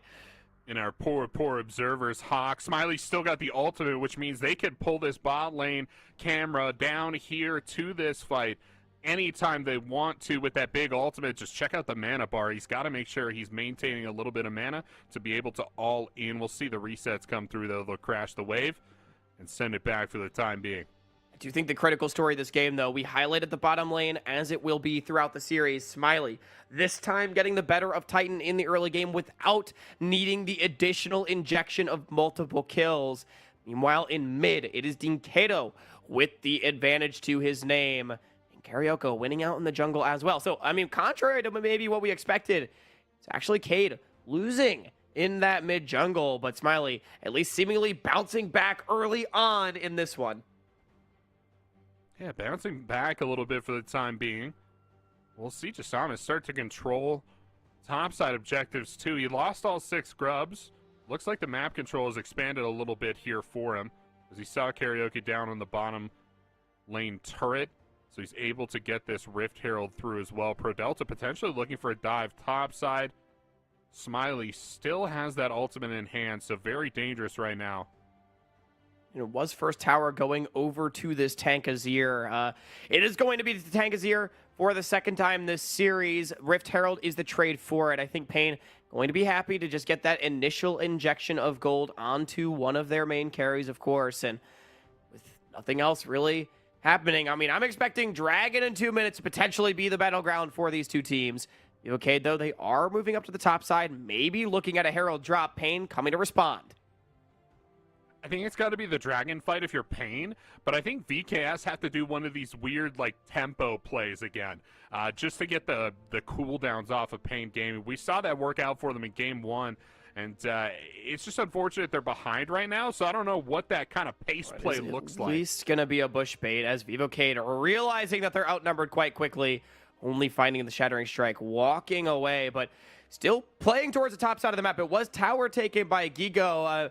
I mean, you mentioned tempo plays, at least able to equalize in that trade, going 1-for-1 in the towers down bottom with the response forced out top lane from Pain. Pain are doing so much better, staying off the map, rotating around, making sure everybody's covered, so you can't make one of those big, we're calling them like tempo plays. These kind of really just pick plays are what VKS have been doing with this composition.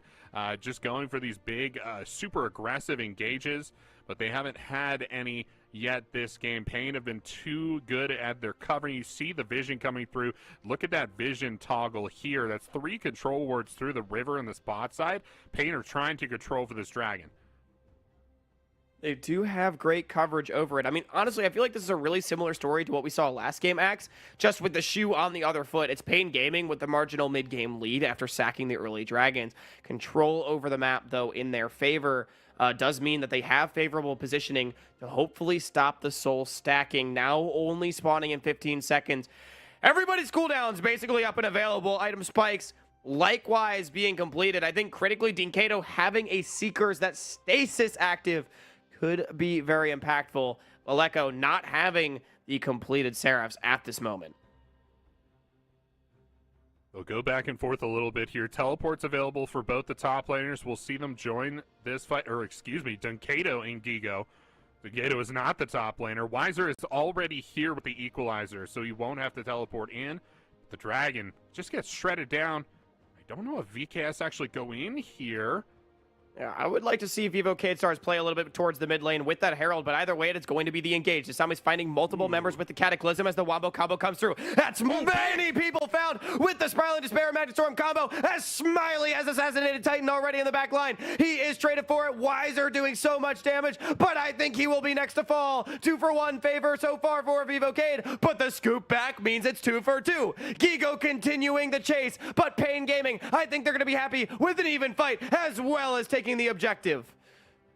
Close there from Gigo. He's almost able to get to Don Kato. We saw both teleports come out just like I said, but Gigo with a super aggressive teleport brings him right into the middle of the fight. Ooh, Don Kato knocked up! Yeah, getting knocked up, and now Gigo trying to find the kill, but it's another cover from Kiri. He always manages to find these in the tower. Not going to be enough to finish off the Rek'Sai at the very least. So it means that K-Star's able to walk away in the end, but what an immaculate save yet again under the tower from Kiri. It's so interesting seeing Rek'Sai all being used as like this tank tool to just kind of drop turret aggro. Very, very interesting. Here's that replay though. Check out where Tunkato teleports. I know it's not the most exciting thing, but he's all the way back in the wave. Look, he's a screen away from everybody else, and that is not going to help Pain Gaming as half his team is gone by the time he even gets to this fight. And he's just tank Azir, man. He was looking to set up anyway. All his carries are dead by the time he gets to this fight. Of course, the big teleport here is Gigo bringing up tons of CC, and Jasamis with a massive Cataclysm, I believe, locks up 4 members and keeps the Featherstorm Titan locked up in that circle. Yeah, and that Magnastorm Spiraling Despair combo, you see that come out doing a ton of damage. It was Leleko that led the chart for his squad, but Wiser that led it across the game. Over 4,000 damage dealt. The top laner of Pain, despite some of the questionable ultimates in game number 1, he's having a really good series for himself on this Rumble pick. Really, I think, been scaling into the series as well, it's been fair to say. Herald, though, getting summoned up in mid. Pain not having their defensive pieces aligned just yet with the wave crashing. I do think K-Stars should be able to take it, but Carioca might be able to look for the engage in trade. Just goes for the Vault Breaker over the wall and ends up deciding not to pull the trigger. Yeah, not going to pull it just yet, but they're definitely still moving around this area like they're going to go for a play. You see Gigo stepping up, kind of in a little bit of a flank here. Carioca still looking for it, always charging up that Vault Breaker, wanting to find an isolated member, and having the damage to most certainly one-shot somebody if they can lock them up with the Cease and Desist Equalizer combo, but a little bit risky diving into a 5, so just deciding to back away, at least successful in defending their mid lane tier 1. 20 minutes is crazy word for Pain Gaming to be setting up for a Baron. That's a very early Baron. They could do it as 5 if they look to push that way. But I think maybe if you're VKS, you just call their bluff. I mean, I don't think you're going to pull Baron at 20 minutes. Yeah, I mean, and I it think doesn't the focus, seem like VKS do either. I think the focus right now for both teams needs to be opening up the map more. Both of the mid lane and the top lane tier 1 standing. I just think this is a lot of gold and map control that neither team has really been able to secure. And a lot of these towers are low HP as well. I would like to see a little bit less priority focused on grouping and neutral objectives, a little bit more perhaps on just, you know, pushing waves and then rotating members, shifting members to actually be able to hit these towers. You can see Pain kind of trying to do it right now, but they don't have their pieces aligned. Wiser is not here, and that means the Magnet Storm can come out. That is a deep void rush from Gigo, but that is a tanky Rek'Sai. 2-man knockup with no follow-up does just mean it's damage onto Curie, but at the very least, Leleko can take a top lane tier 1. All right, tank Rek'Sai is pretty cool. It's won me over. That's awesome. But another kind of ill-fated Kai'Sa ultimate in this time. Smiley doesn't die or anything, but it's kind of like, for Rakan, really? Maybe not. I don't like the play as much there for Smiley. I think there's just better uses of the ultimate, and we haven't really seen them as much from this player who we lauded as such a good Kai'Sa going into this series. Haven't really seen the playmaking from him that perhaps we would see from other better Kai'Sas. I know Brunsey kind of comes up in the mind. They had just beaten Red yesterday, but I just can't help thinking, you know, it would have been a little bit better to maybe pick something else for Smiley coming into this game. If you go with the big teleport, yeah, TP to he's gone. Get 3 caster minions. I'm not sure about that one, Axeman, if it was worth it. Maybe just trying to tempo onto the map. If they can get push in the side lane, move Gigo towards mid, perhaps they might have a play onto that last tier 1 tower. Definitely wanting to secure that one before the dragon would really help them, but instead it looks like the focus yet again going to be on the neutrals as opposed to the tower, at least for the time being. K-Stars control over the area. See that EW from the Hui trolling so much space. Asami's not able to find the flag and drag.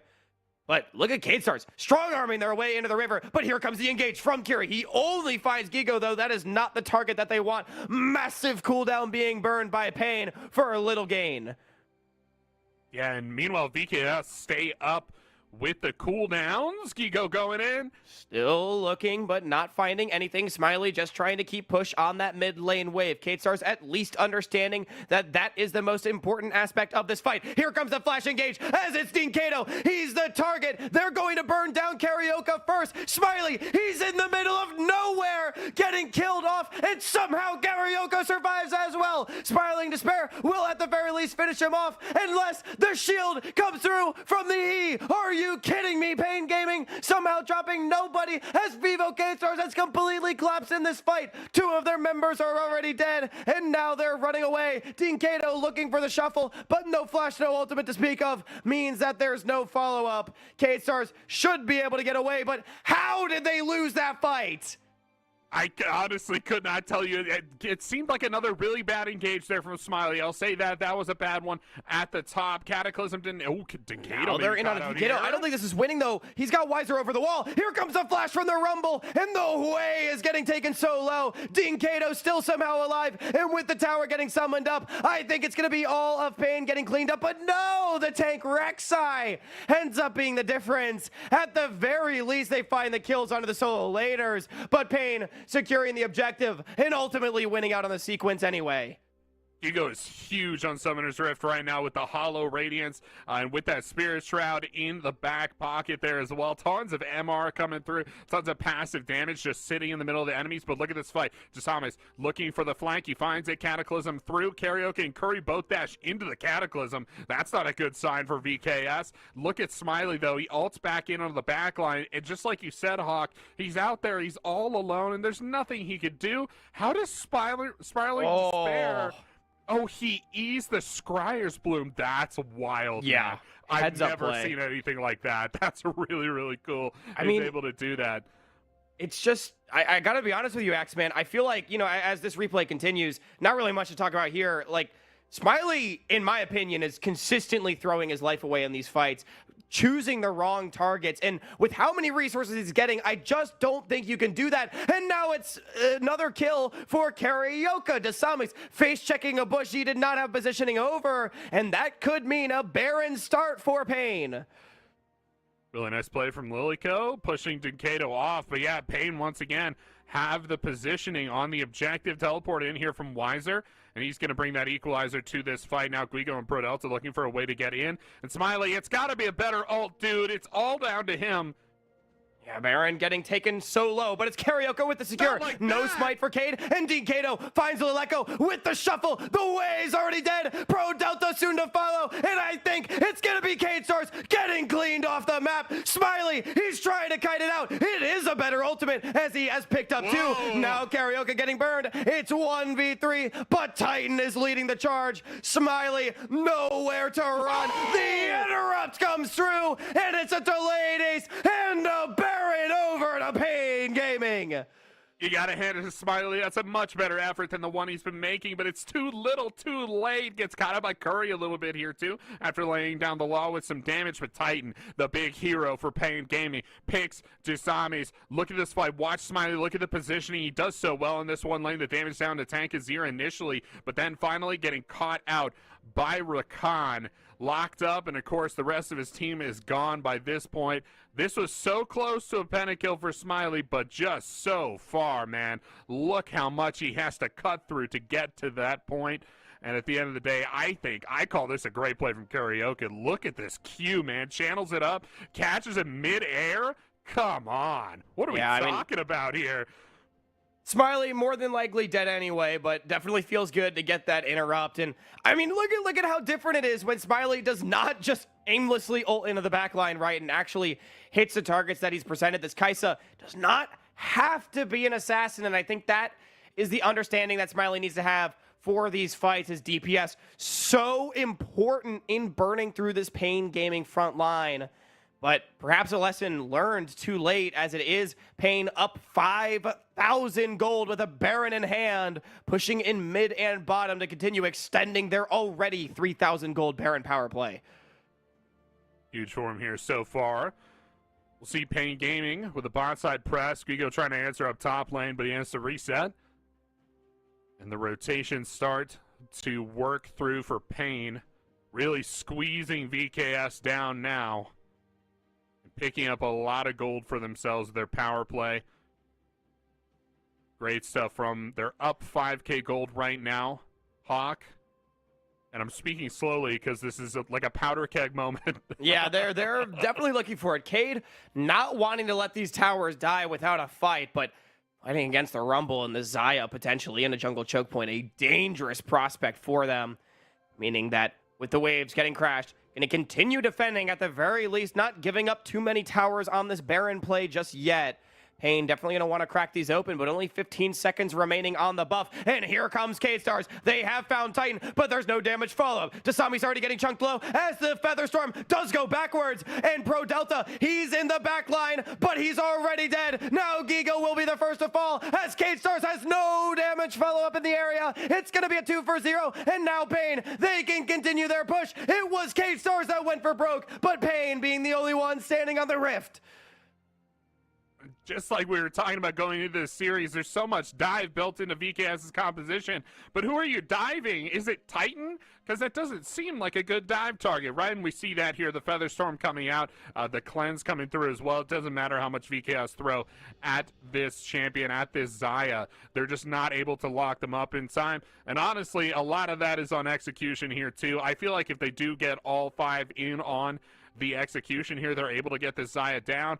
But man, oh man, has it not looked pretty. I mean, Jasamis just kind of pulls the trigger in open space here. It does not work out. Pro Delta follows in maybe 4 seconds afterwards, which doesn't seem like a good idea. They're not able to do so much damage to Titan whatsoever, but they lose so many members off the attempt. Yeah, I mean, you know, I can see the idea, right?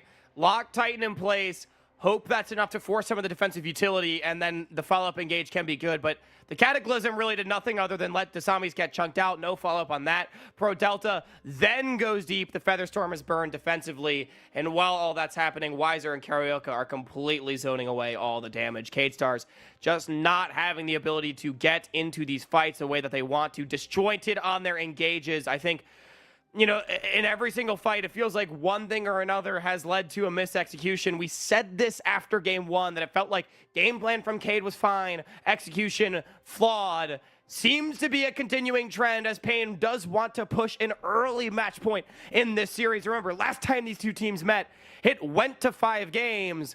This time around, Pain wanting to make it a different story. It's a frustrating result, too. You could tell VKS have put a lot of hours into this composition. You could tell that they've had success with it in scrims, in practice. It's just not happening on stage, and you have to find it deep within yourself to come back from a situation like this that is just so frustrating for your team. You'll remember the end of game 1 looked a lot like VKS kind of having an ill-fated engage onto Pain Gaming in a jungle corridor, where they went in 1 by 1 and died off in similar fashion. Well, game 2 is looking to set up pretty similarly to that. The vision setup in the enemy jungle for Pain is massive right now, and for VKS, there is no safety. Yeah, now 7,500 or 6,500 gold in the hole. I mean, you talk about ill-fated. Definitely feels that this game is going that direction, and you're already thinking reverse sweep potentially on the cards for Cade. Yeah, they'll have to reverse sweep if they lose this one, and it doesn't really seem like it's winning. Pain Gaming looking for the Baron now. They get this power play. It makes it very easy for them to win after a big team fight. Baron already down to 10,000. Kato first target, but remember, this is a tank Azir. He's got the Shurima shuffle to disengage the fight, just repositioning backwards. The Baron already gone, and now Pain can focus on the disengage.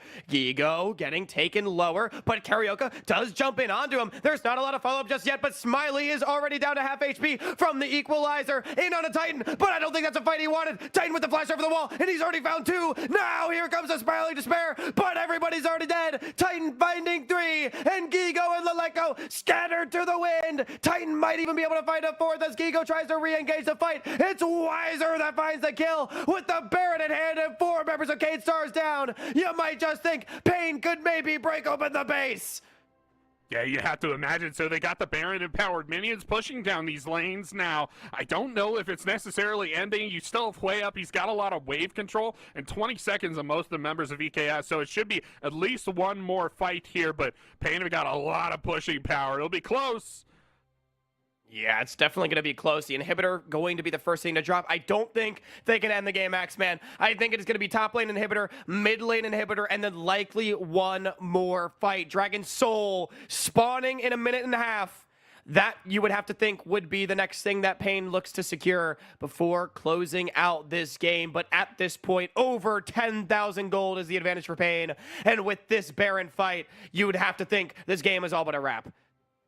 Yeah, it does seem like it's a wrap, and tough to characterize this fight as anything other than a mental boom for a few members of EKS. It just seems half-hearted, like they're not really trying, like they know what the result will be.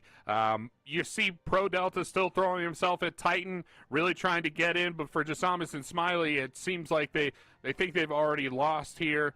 And are just trying to get to the end of the case. See Titan shouting out across the crowd there out to the Panzichis. Really good stuff from him. Love that.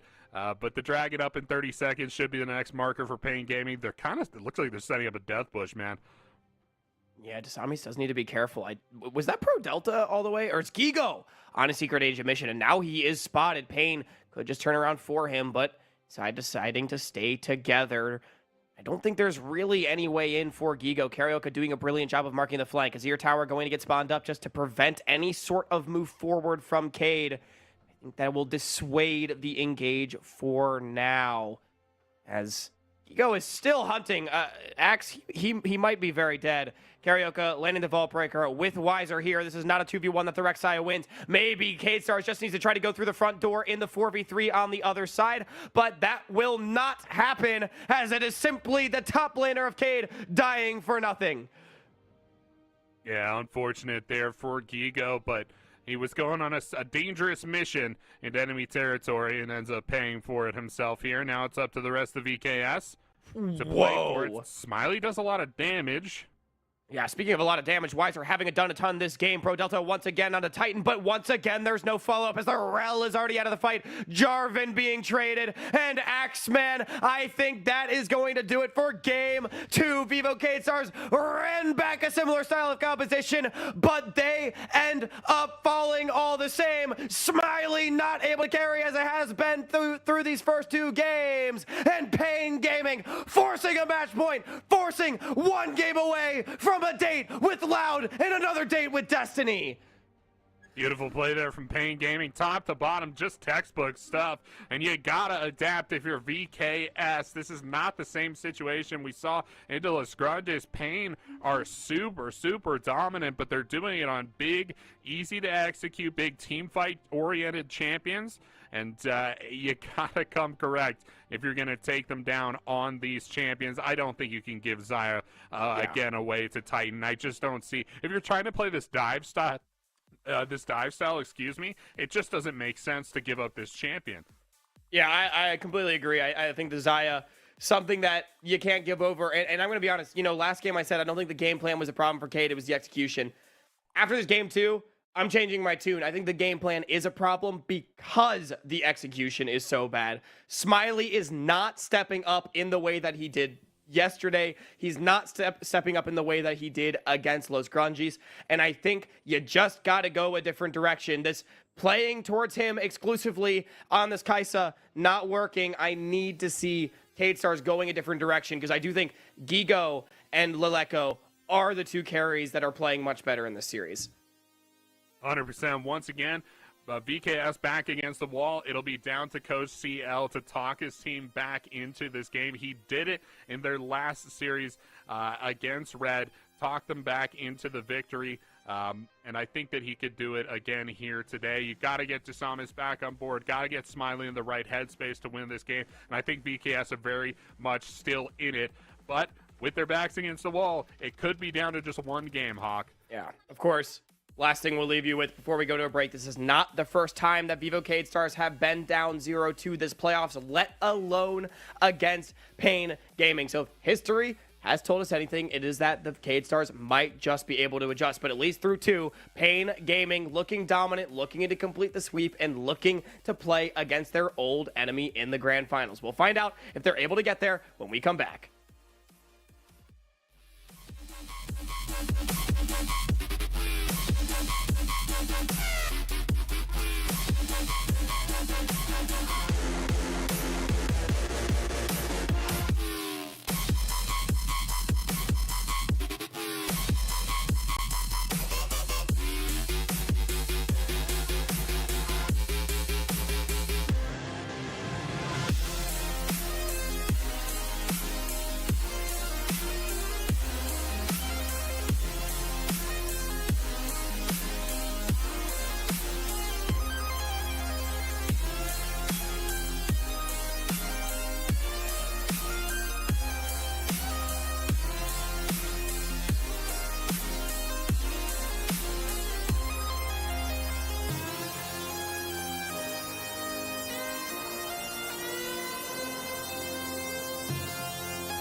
hold our heads up high and beat the drum to what we love. Risk the follow, we have felt it all come crashing down from far above. Stars are rising, countless worlds colliding, only one will take it all. Can we bring to fall the giants? Can we make the final call? We are the ones to ignite the darkened skies, the champions of the world that we defy. A soul right of the few who rise up high, and we all fight at the last light.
Welcome back, everybody, to the CBLOL English desk, where I am still Hawking Axeman, joined by Axeman, and we have Pain Gaming going up 2-0 in the lower bracket finals. They have a date with Destiny and Loud on the line, but history is anything to go by. Vivo Stars, they have been in this position before, but Axe, I mean, I think the fact remains that no matter what the situation is, some adjustments needed for Vivo Cade.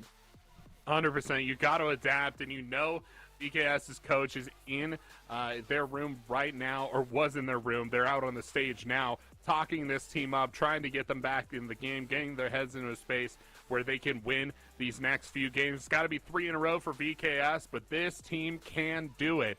I swear on everything, they still got this one in the bag. It's going to be tight for them, though. There is a lot of, karmic weight on Loud and Pain Gaming being back in the finals, right? Everybody can feel that in the air, but VKS, they got to cut back. They got to get back into this series. It starts in the draft. We see Rel B1 for VKS the last 2 games, but they're on red side now.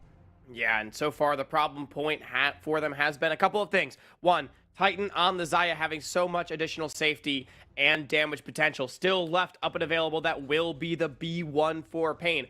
2, has been so many resources put towards Smiley on the Kai'Sa.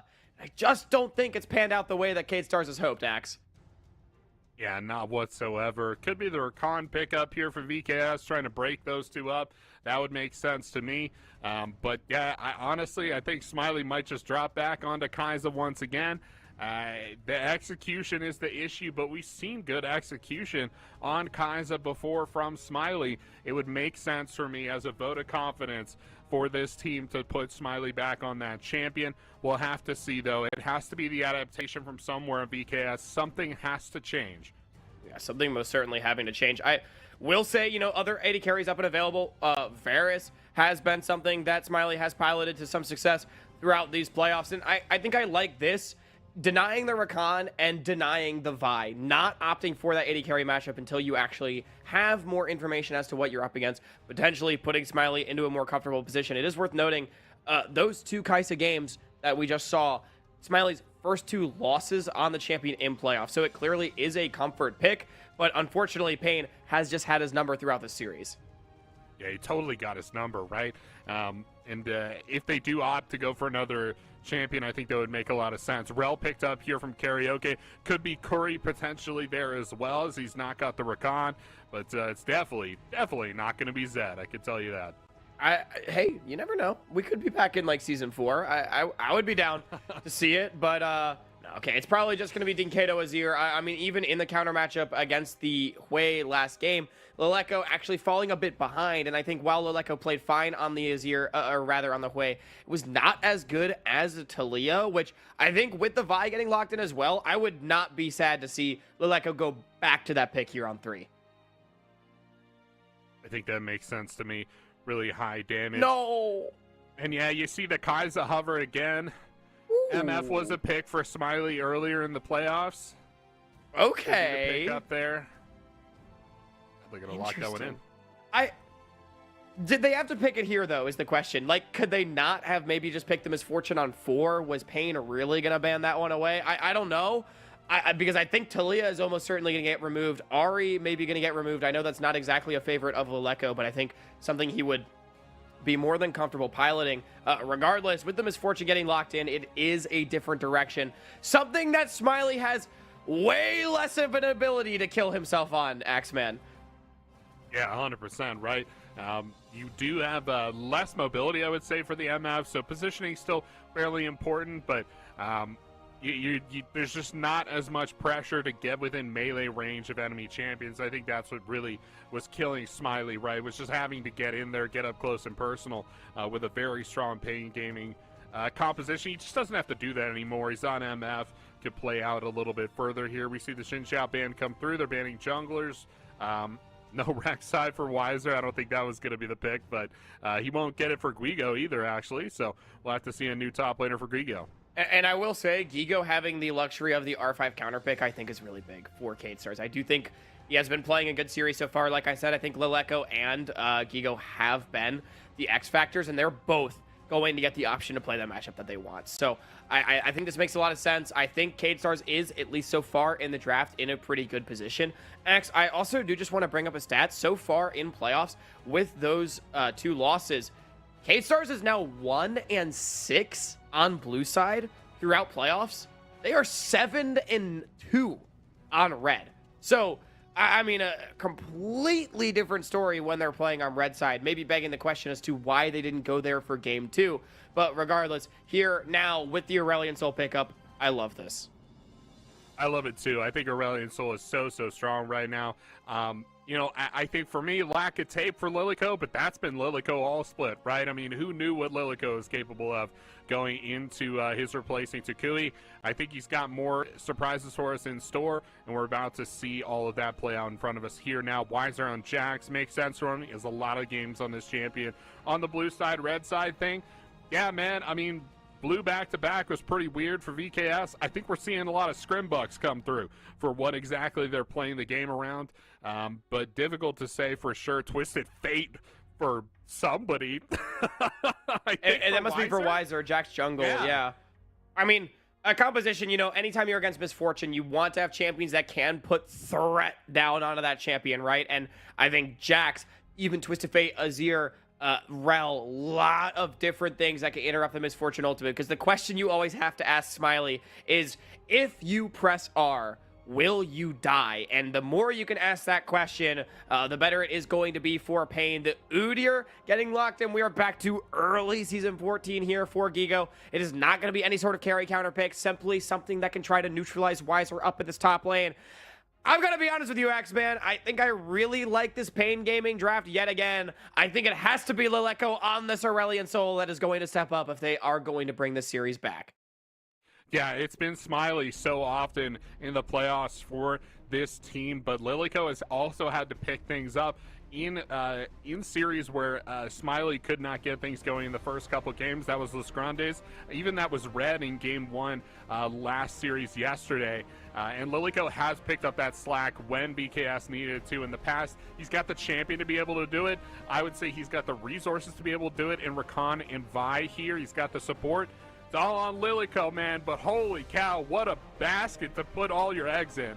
What a basket. The rookie that nobody expected. Vivo K-Stars, they have lost, I think, the first game of every series that they have played this playoffs. They've lost the first 2 games a couple of times as well. Yeah, I mean, this team, they're downloading the information, but now, season on the line, there are no more mistakes. K-Stars, if you want to go to MSI, if you want to challenge loud, you have to step up and rally around this unlikely hero in the mid lane. But Pain, I mean, a threat overload composition in their own right to try and shut down this young squad.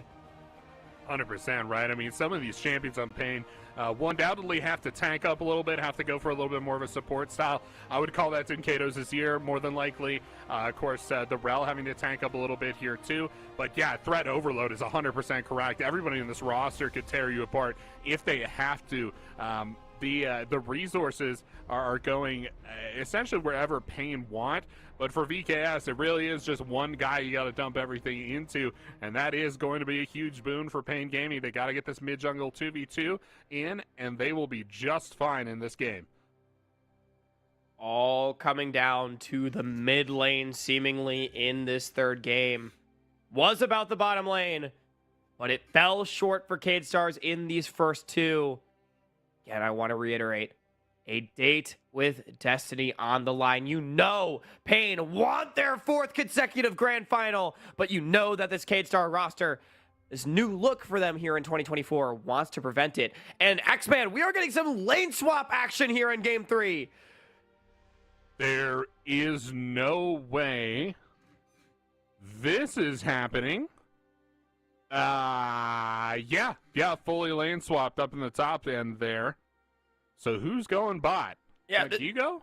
This is so interesting. We've been seeing this in the LCK as a way to circumvent carry top laners. We are fully back to 2015, 2016. It's all about you sacrifice your own tank top laner to deny gold from the enemy carry. Ends up being a positive play a lot of the time for the lane swapping team. And now Weiser, he's just under threat. He stepped up. He wanted the smoke, but it's Smiley and Pro Delta forcing the flash out of the Pain Gaming top laner. And now Gigo potentially wants a piece, trying to interrupt the recall, and he will do it successfully, Axeman. That's so wild. That's massive tempo loss for Weiser. He should get the reset off here as Gigo can't take it. I don't think so. I think he's dead. This is the dive. Yeah, here comes Gigo. Now Weiser going to try to trade one back 1-for-1. Gold card to try to disengage, but that's a level 3 Vi. It's first blood into the top lane for Cade Stars as they pull the trigger with the lane swap. Holy cow, VKS stocks are shooting through the roof. We're getting reports in now. Holy cow, there's something going on down at the stock market. Holy cow, VKS are through the absolute roof. They take down Weiser. Weiser has to burn both summoner spells to get through this one. Gigo teleports down the bottom lane. Now what's the cross map going to be? Karaoke lurking and forcing Gigo away after the TP down bottom. At the very least, the Cade Stars top laner maintaining their own life, but the wave will ultimately be denied.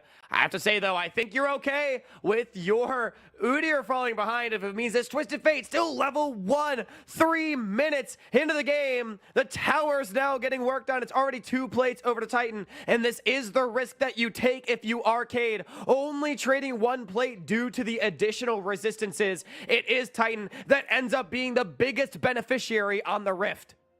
Holy cow. Yeah, Weiser level 1. He's not the only one, though. Gigo also lost without a home so far on Udyr with just Phoenix Stance to his name. No summoner spells either.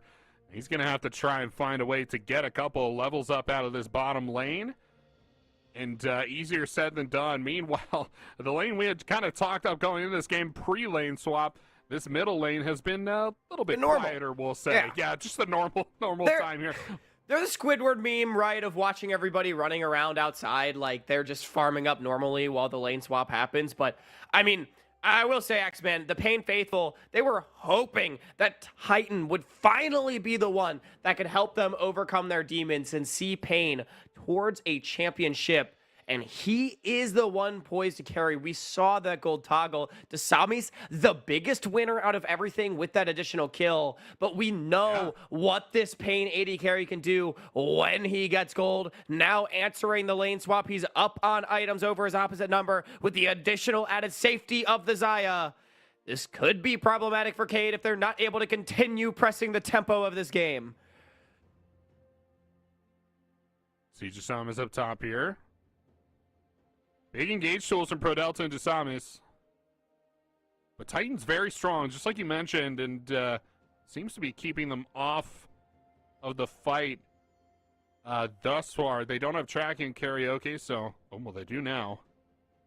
They're going to see him. Dasami's just walking in, really having a whole lot of priority to speak of, though. And I think everything from this point, mostly just going to go back to farming. I mean, all the lanes have been answered. Dasami's trying to force onto the Void Grubs to try to continue accelerating this game. Karaoke already burning the Counter-Strike, forced to flash away. Volt Breaker in onto him.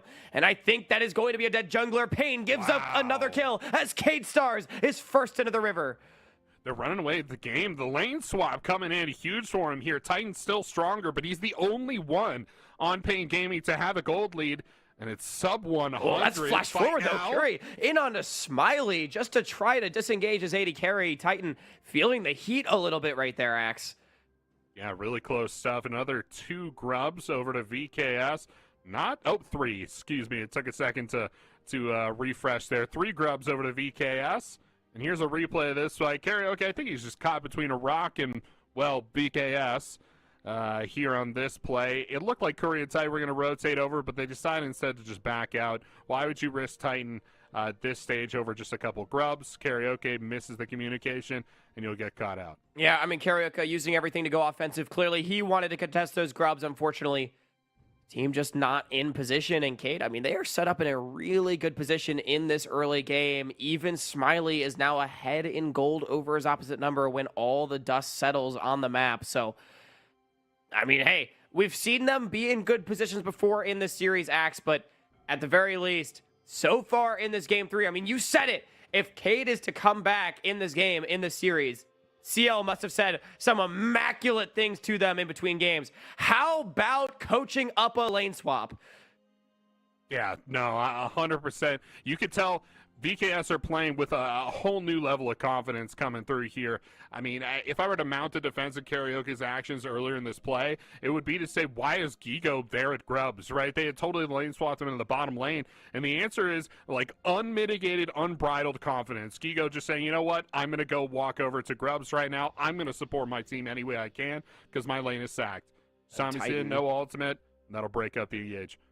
Titan just immediately flashing away. I think maybe, if you ask me, a bit too much respect paid, as Desamis did not have a flash follow. Regardless, that's the summoner spell burned off of the Pain 80 carry for very little time investment. And now Desamis, he is level 6 over Karaoke, and Titan has no defensive utility to speak of. They maybe could look for a dive, but instead, Axe, it might just be a cover for a tower plate. Yeah, it could be there as well, but that's the second, third plate maybe for Smiley now. He's got a couple off of the top lane turret there too, and you see that gold lead has swung the way of Smiley now suddenly in the bottom lane. Everybody on VKS is up a little bit of gold, actually. Yeah, Dragon getting started up as well. Cade Stars, they're going to win out in the neutral objective game. They're going to win out in the individual game, and they are winning out just in this early game straight up. This is an advantage that they have to convert in this mid game. By far the largest one that we have seen so far in the series at this point. Cool. Yeah, the ultimate onto the wave, I was going to say. Good stuff there. I don't think you get another plate off the turret, but you will crash that entire wave in, and you'll lose that if you're Titan. 500 gold lead now for the VKS bot laner. Smiley running away with the game somehow, right? These big lane swap plays for VKS have really been working out through them. An incredibly well-coached roster of really talented young guys. And, yeah, they're just making it work in spite of everything so far. You see Gigo, he's even got a little CS lead over Weiser after everything's said and done. Now, I do want to manage expectations, though, as we head into the mid-game. Again, Vivo Cade Stars has been in favorable positions before. Smiley, in particular, has been in favorable positions before, and I do think it is not the early game that has been the struggle. In fact, I think the early game has been quite good for Smiley and Pro Delta throughout the series. It has been the later stages, the mid-game, those team fights in particular, where the wheels have fallen off a little bit for the Cade Stars 80 carry. So I'm hoping here on the Misfortune, he is able to keep himself safer, choose those good ultimate timings in contrast to what we saw through the first two games. It's going to come just, once again, like we were saying, from these set pieces, from these coaching moments for VKS, for them to maintain this control of the map here too, right? The big dives, the objectives that they play for, those are the big plays that VKS are going to make.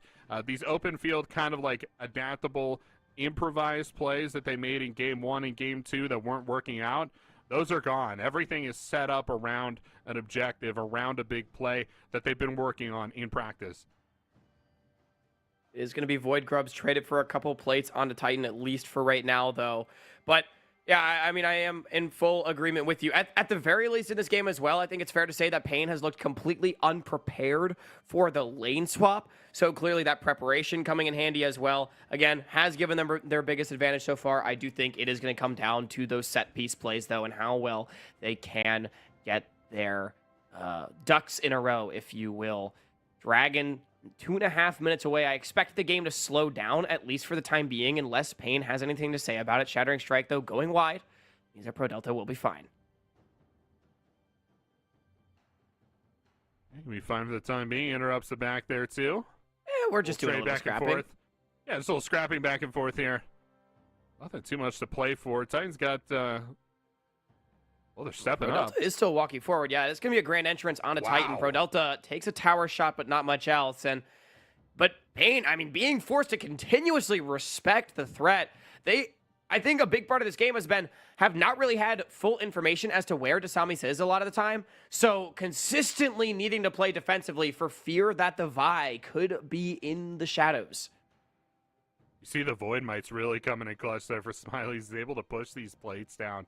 I think he caught a ricochet off of Curry there because it looked like Titan took a bunch of damage really suddenly, and I think he ricocheted it off of Curry. We won't get a replay on that, of course, but really cool play from Smiley that he was able to make that one happen. That's what Pro Delta's looking for. And it has been plays, though, like that, those bad bases from Pain that have put Desamis as firmly in, Smiley, firmly in position as the richest member in this game. Titan, maybe the strongest on his team, but saw multiple members of Cade Star at the top of that gold graph when it did come up. Even Leleko, we talked about this young mid laner needing to be the X factor in this game, slightly up on CS, even having a farm bounty over Dean Cato. Yeah, for the time being. Ego finally got some gold under his belt. Now he's starting to hit pretty hard. That's Sheen putting in work for him. And he's running down Wiser, but here's Lilyko. I like the plays. I just don't think he's going to have kill threat on Dunkado and Tank Azir for the duration of this game. Yeah, I mean, Aurelion Sol can put down a lot of % health damage, of course, but I agree with you. I think that Azir generally going to be difficult to take down. Gigo, though, speaking of taking things down, can proc the Demolish. Now the cease and desist, but there's multiple members of Pain already here. Wiser able to survive, and here comes the collapse. Leleko might need to be the difference maker, but it's going to be a 4v3. Carry is 1 HP, but it's Karaoke that burns down first. Now here comes Inkado to try and equalize the play. But Leleko, he's found two. He's looking for a third as the Aurelion Sol cleans up a triple in the top side of the map. Huge play here from Leleko. We'll see Titan try to trade back, but he's going to be fine. Bullet Tide, Featherstorm? Yeah, it's just trade of ultimates in the bottom side. Ultimately, everybody going to be okay. But we said it's all on the rookie in Game 3. And Leleko, I mean, with 3 kills now to his name, that is absolutely massive. Yeah, it's huge. Definitely worth the death, right? I mean, he's dying off in foreign lands there under the tier 2 turret up in the top side, but not without its benefit. 3 full kills for him. Here's this replay. Holy cow. Pain, really, really good response to this dive up top side. You see they had the plan in mind for it, but Lilyko shows up with a big ultimate and drops the damage down on Curry and Karaoke, and they have to head for the hills. Only Dunkado's able to clean this one up. I'm surprised Lilyko re-engages, goes back in on this one, and that's that confidence we talked about that this roster has continuously brought to the table. Even in these game 3s when they're back against the wall, they never stop believing in their ability to continue to make these plays, and that's what keeps them in these series, Hawk. Maybe Coach CL just took Vivo K-Stars back into the waiting room and just started playing Journey, because you're right, they have never stopped believing. They are fully confident in this game. Journey blasting as Desamis is now getting taken down, and that is going to be a first tower over to them. I mean, Cade is completely smashing this game, Axeman. They are. They really, really are. 4K up now is the gold lead for VKS, and just the first tickle of damage in the top lane turret from Wiser is the only mar on VKS's record so far. 2 deaths from Gigo and Lilyko, but they are more than worth the deaths there. They need to start stacking up these big objectives to start hit those big macros that they need. The Dragon Soul is on its way. They already have all 6 grubs. Yeah, all 6 grubs. 2 dragons to their name. Up in kills, up in towers. Everything coming up, Cade. I mean, we talk about converting mid-game advantages. This is the way to do it. Now, Dean Cato is the threat, summoning up the Azir Tower, but I don't think it's going to be enough. The Emperor's Divide does at least separate out the members for a minute. Good slide and glide away, but a good flash follow from Pro Delta with the grand entrance means that the Azir is not long for this world anyway. It is going to give Cade full control over the bottom side of the map. Now the question is what the trade ends up being. Rift Herald seeming to be the target at the moment, and Wiser might be able to get a bit of damage on top. I like the play. I think it's a good play overall. No involvement from Lilyko, I think, sucks a little bit for VKS. You'd like to get the dragon in on this kill. It's a lot of resources he used to get the kill down Dunkado. Also, they give up 2 objectives for it, too. Aggressive TP.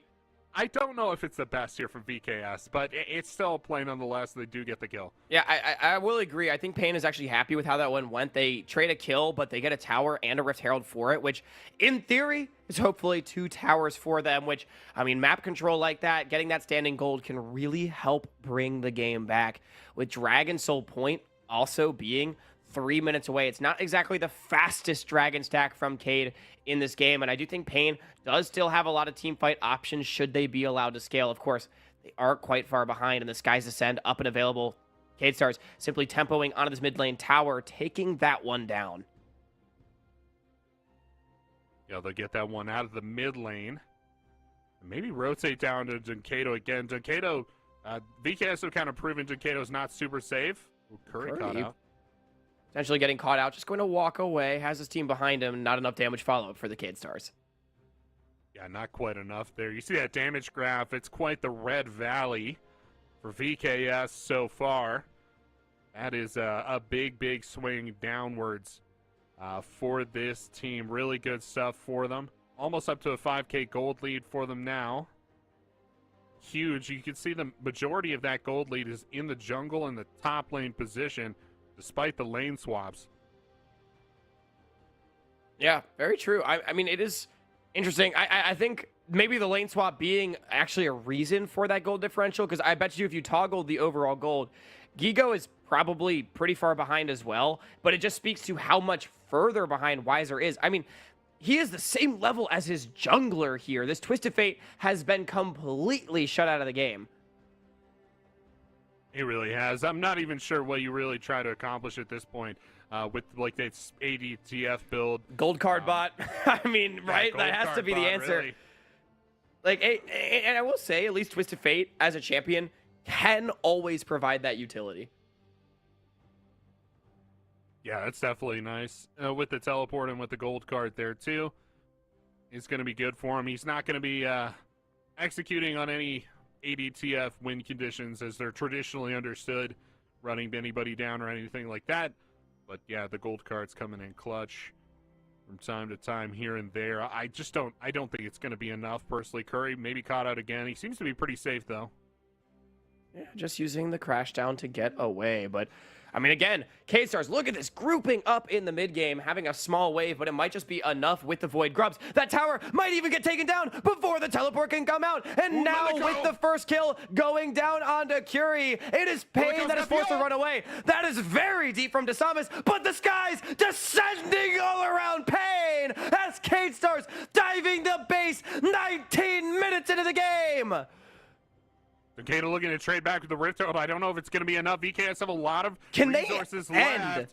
I think they maybe can. They're going to try to take the inhib, and it looks like they're sticking around, Hawk. Look at Cade. They're bearing down on the Nexus towers, and Dinkato has yet to make it back to base. Still 10 seconds on Weiser and Titan. This is 19 and a half minutes. Cade Stars busting out the lane swap with their season on the line. But no, it's too much, Dinkato. He has scooped Gigo into the fountain, and now the wheels, could they be falling off? Leleko going to force to be flashing away from the Twisted Fate as now Pro Delta is disengaging. I think Cade should be able to make it out with only one member dying, but they did go just a bit too far. The gold lead will stymie at 6,000, but the base has been broken. I like it, Hawk. I like this aggression here. I think threatening the Nexus there was a really good play. They're going to give up this dragon. Well, hey, now I say that. Desamis. It's not worth it. It is not worth it. He's going to go. Ooh, this is a teleport in. Gigo. Desamis on the flank. Yeah, he's back up in the Leleko. He's basing. He can teleport in now. They want to re-engage this fight, but the turn from Pain is good. They're zoning the team out of the fight, and now there's no damage follow-up. Titan, though, already dead, as it's traded for Desamis. It's 2 for 1 in favor of Cade, as it's now Weiser in the Death Realm. And look at this, Cade, they're onto the bottom wave. They've got the super minions. Now it's 20 minutes into the game, and Pain forced to defend 3v4. I think they got it. They got the wave here. They got the damage onto the turret. Here comes Curie going in with a Magnet Storm. They've taken out Pro Delta. It's a 3v3 as Smiley opens up. It's bullet time, and the Nexus Tower's already dead, but the kill's being traded. Smiley's already out. Here comes Karaoke with another kill. Gigo alone against the world with Titan and Weiser respawning, and the Nexus will still stand.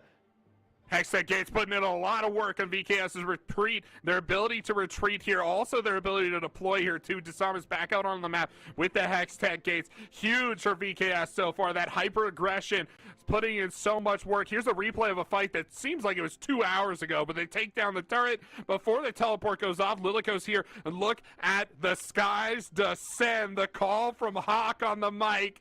Look at this big ultimate. Boom! It's gonna hit Weiser. It's gonna hit everybody. They get the inhib off of this play, and they threaten the Nexus here too. And of course, the retreat comes through. Look at this big engage. Nice big knockup from Desamis directly onto Titan. They get all this damage down. Lilico with the breath over the wall. He's gonna stop in the red pit, but is able to turn around and get the damage back on the Weiser too. And just like that, they're back on Nexus turrets, Hawk.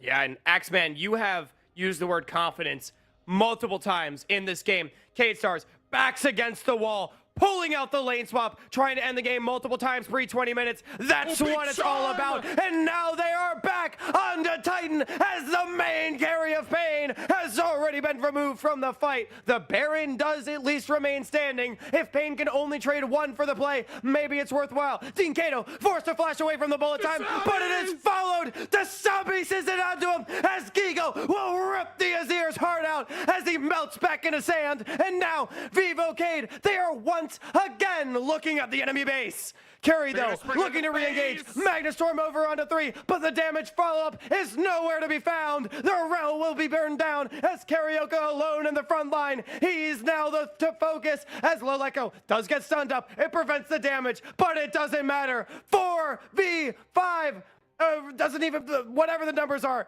4v2, 5v2, K-Stars running down at the open Nexus. I think that's gonna do it, and we're going to a game 4.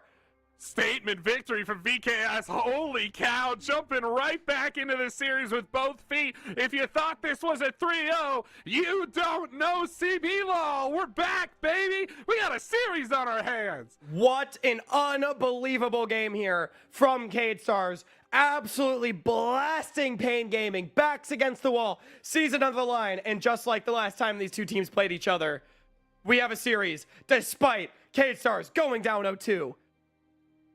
Can't believe it. Holy cow. Lilico on Aurelion Soul. It always had to be him with the dragon coming through, but I gotta tell you, going into this game, I did not expect Jisamis and Gigo to step up the way they did. Absolutely huge game in the lane swap from both of these players. They were on top of the objective control, on top of the rotations every single time. And of course, Lilico bringing that carry damage, baby. That's what I'm talking about. This is the VKS we know and love. Yeah, and Axeman, again, I think so much credit deservedly needs to go to the coaching staff as well. Coach CL putting on Journey, don't stop believing in the locker room right there, busting out the lane swap with everything on the line. That is what it is all about. And now we've got another game queued up and ready for you. Pain Gaming still have Vivo K-Stars on the ropes, but the K-Stars momentum in their favor. When we come back, we'll see if they can force a game 5.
everyone, and welcome back to the CBLOL English. I am still Hawk. I am still joined by Axeman.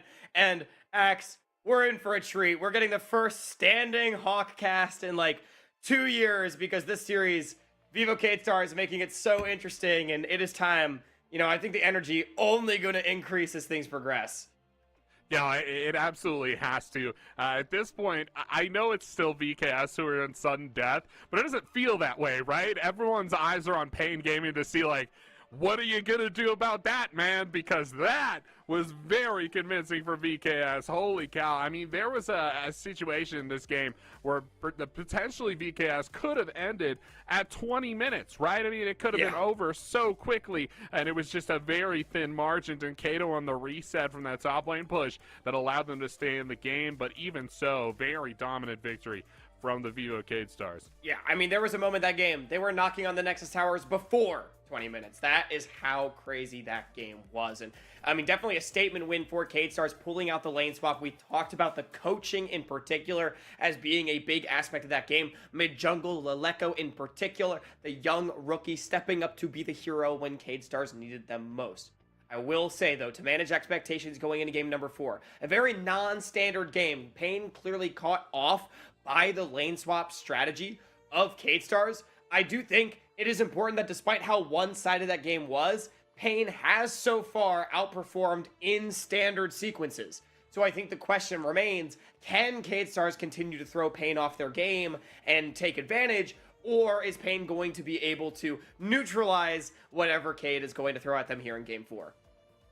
Certainly. The question for me on my mind is are there enough bans that Pain Gaming can throw at VKS to really confidently shut them out? We thought Smiley might have been the only game in town for VKS going into this series, but it was not. Lilyco's got a great carry potential. Jisamis and Gugo have stepped up to the plate, and it's all 5 members are at work for VKS now and are in play. It's been Tristana and Jinx, the bans from Pain Gaming so far in that first rotation. I'm wondering if we see a change here going into game 4, if maybe we see Smiley get that Jinx, if maybe we see Lilyco get that Orianna as they try to continue to shut out Smiley. We'll have to see as we get in here. One thing I think, though, is for certain, it's not going to be a run back of any of the drafts we've seen thus far. Both teams needing to keep things fresh to stay alive in the series. Yeah, I agree. I'm expecting draft adaptation. I will say, I think actually similar to game number 1, I didn't feel that the game was necessarily a draft problem for Pain, even though I would think they'll change it up here. It really just was. K-Stars came in with a specific plan. I don't think it was the champions that Cade picked that caught Pain off. It was the way in which they piloted them. Maybe the Aurelion Soul could be deemed an issue here for game number 4, but everything else felt like it was somewhat standard. It really just is that Cade had a very well-prepared game plan. I personally don't think you give Smiley Jinx once this series. I do still think Smiley, even on the misfortune that game, struggled to really have impact. The game was not as much about him. And Jinx is just a champion that is so easy to plug into any style of composition and carry on without much effort. Would love to see the Aurelion Soul again from Lilyco. I think that would be great from VKS. I just don't think they're going to get it again. I think maybe you drop the Orianna ban if you're Pain Gaming and give that champion up. But as we saw in the Red series, that was a huge pick for Lilyco. He was like 7-0 on that champion in game 3, I believe it was, of that series. So it might not be the best move for Pain, but whatever it will be, it'll be something new that we haven't seen yet. We got Karma in the back pocket for Lilyco. Could be lane swaps again. We've seen that already last game in this series, but whatever it is, it's going to be fireworks. Champion select back in here, underway in just a few moments. Yeah, and I'm going to pose a question to you, Axeman. I don't know which team is on which side. We'll find out, obviously, when we get into Champ Select. But do you ever B1 Aurelion Soul if you're either of these mid laners? Because I don't think either of them really have an answer for this pick. Based on their champion pools, Aurelion Soul has started cropping up because he kind of just doesn't really care about most mages in lane and then hyperscales into the game. Is there ever a world in which you say, I don't think this guy has a pick into this, and he's just the strongest champion right now? Yeah, I don't know if they go for the B1. I think if Pain Gaming's on blue side, it's got to be Zaya as the B1 for them. If that makes it through draft, and it may well not. But for VKS, I think their blue side first pick. I just don't. I don't think it can be Aurelion Sol. I think if Oriana's left up, it could be Oriana. But I don't think it could be Aurelion Sol for Lilico. Well, we'll find out as Champ Select is now getting underway, Axeman. And it does look like the Vi is the first pick coming up from K-Stars, denying that one away yet again from Carioca. Zaya Rakan, though, will be the answer. A pain point through Vivo K-Stars throughout the first two games, as Pain, by the way, opting to go back to the red side. Yeah, and you could tell why. I mean, VKS are a totally different team on that red side. And the Zaya Rakan, of course, worked wonders for Pain in Game 1 and Game 2 there as well. Talia back in the mid lane for Lilico, completely unforced, by the way. They had Aurelion Sol back up. They want the Talia. Sejuani coming through for Karaoke. He's not going to have Vi this game. And Rek'Sai still on the table for both sides. Yeah, I would expect that one to be banned away from Pain Gaming if they don't pick it up right here. I think Pain should just go for their jungler, look to handshake in the draft. No sense in blind picking one solo lane when you don't really need to, unless you wanted to get Dean Kato. Alright, does end up being that Rel going the way of Carioca, which we did just see last game. I will say, no Aurelion Sol for Lilico. However, I think out of the champions he's played so far this series, I still liked the Talia. I think he played really well on the pick in game number 1. It was definitely not the issue in that game. And I think generally pilots his champion very well. I'm completely fine with it. Yeah, makes sense to me. That Udyr band coming through. Denkato not going to have Azir for what I believe is the first time in the series. Yeah, he's going to have to play something else here. Ahri's still up on the table potentially for him. Lots of good mid laners, though. It's just the 2 mid lane bans so far, and in past drafts, we've seen up to 4. So I mean, it could be. Surely, K-Stars bans Aurelion Sol here, right? I think what's stopping Dean Kato from going towards that is the real question. That is the ban. Hui is where my thoughts immediately go for Dean Kato, but we will see Axe, as you said, this is his first game off of Azir in the series. Yeah, already hovered here will be the lock-in for Denkato. I would imagine bringing that back over to a double pick from VKS. They get their top laner and a support off of these picks. And they'll have to blind something into Pain Gaming. Rek'Sai still up on the table. Could be the pick for Guigo. It's been a good pick for them, but they haven't, like, won with it, right? So maybe it's, like, it's not the move. I'm thinking maybe it's not the move. I don't know. They don't have Udyr up. I think it's fine. I think it's fine if they go Rek'Sai personally. I think, honestly, the bigger problem for Cade has been the rumble that Weiser has picked into the Rek'Sai, I think, because that has really not allowed Cade to play the game, and against Misfortune, it's so hard. This is something really weird. Janna Sion is the 4/5 from Cade, pulling out the super tank in the top lane for Gigo, and the disengage queen for Pro Delta, a completely different direction than what we've seen so far this entire split. It really is. Tons of disengage coming out of the champion.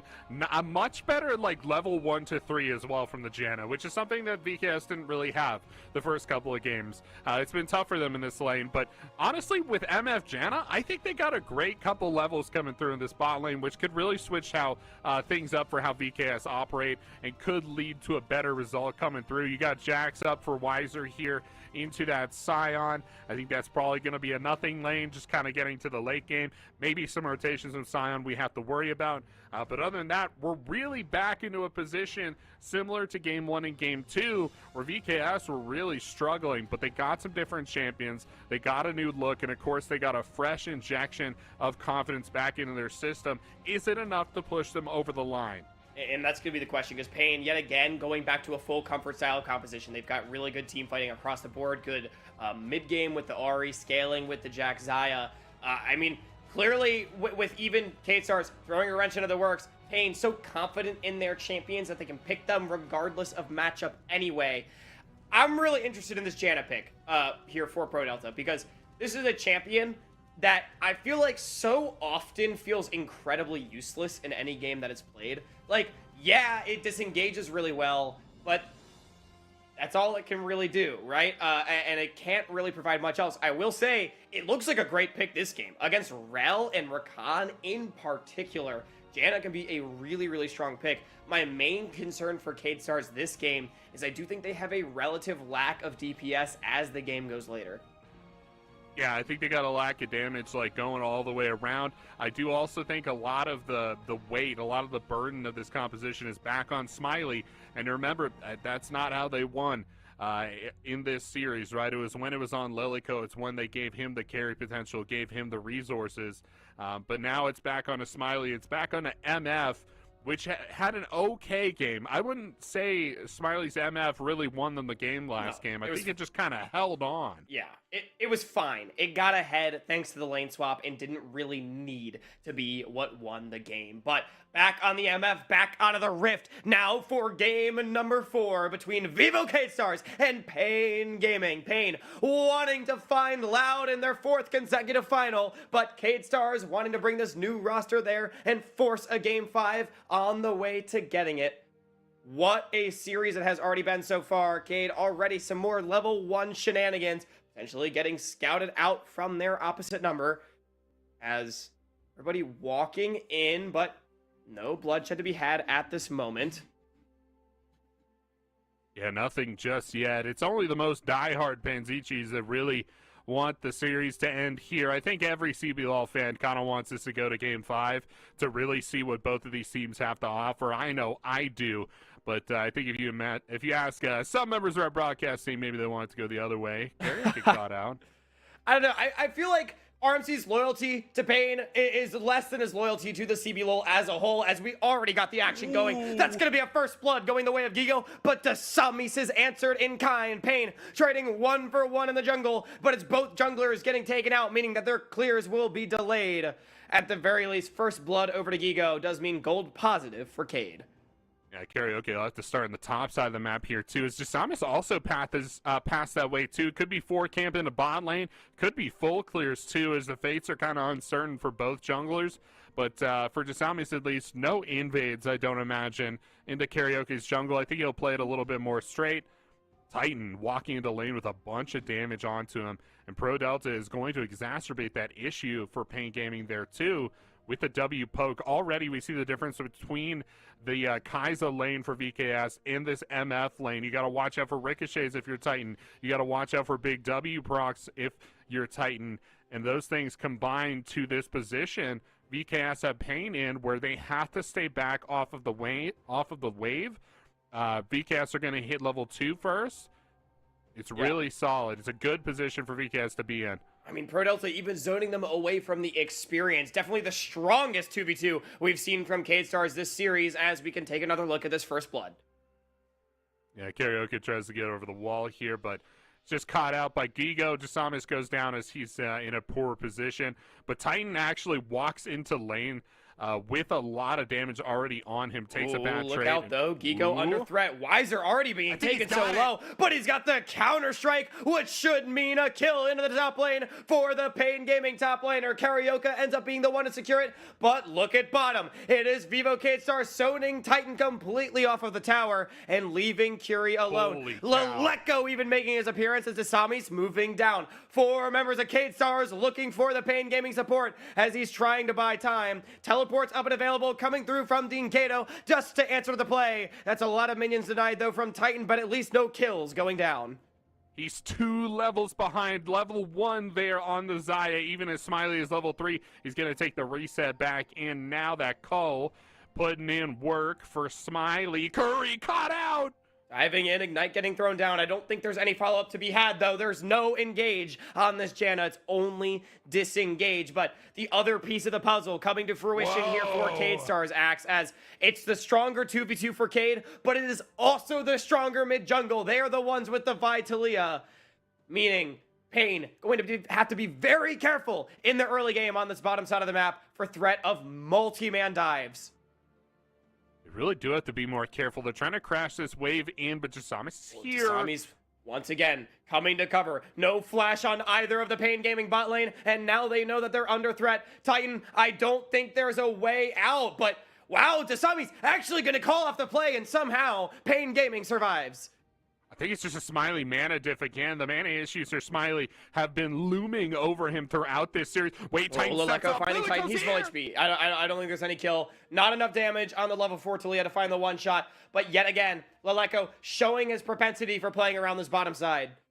Yeah, really nice rotation from there. Keeping the pressure up on Titan, making sure he's not getting anything for free, and making it very difficult to crash these waves in, too. Now Karaoke up on the grubs, and we'll try to take those down. This has been a big point for Karaoke so far throughout this series. He likes those grubs, man. Loves taking them down.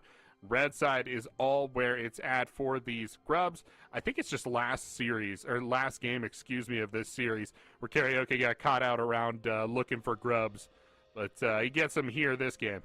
I will say, with everything that's happened on the bottom side, Karaoke getting first access onto the neutral objective, sure, it will eventually be answered by Dasamis on the Dragon, but Cade has not actually gotten a lot on the bottom side. Yes, they've kept Titan down, as hold that thought. That's a charm going in. That's Dinkato. Spirit rushing over the wall. Oh, level 6 Ari to a level 5 Talia means that there is not even a fight. It's a nice kill going over to Kiri. Yeah, I'll admit, Pro Delta, the Janna is good, but I like this. I like the Rakan, right? It just feels a little bit better, and we'll see that in the rotation here, too. Into the mid lane, down goes Liliko. Really nice play from Curry on Rakan. Yeah, nice play, absolutely, to grab another kill, and I think, as we can watch the replay here, Axe, sort of to my point, Cade Stars, they've added a lot of attention on this bottom side, but it's actually Pain somehow winning out with the time that they have. That charm is nuts. Max range from Dinkato. You can see why he locked the champion in, despite maybe having better options into the Talia. Really nicely done there. And that actually meant that the Dragon went untaken as well. Dasami's peeled off of that one to try to save his mid laner. Now back onto it, but Pain is here to contest. Level 5 is Karaoke, meaning no Magnet Storm up and available. In fact, no ultimates on this side of the map whatsoever, save for the Weaver's Wall. And that might just be enough to dissuade Pain from walking in.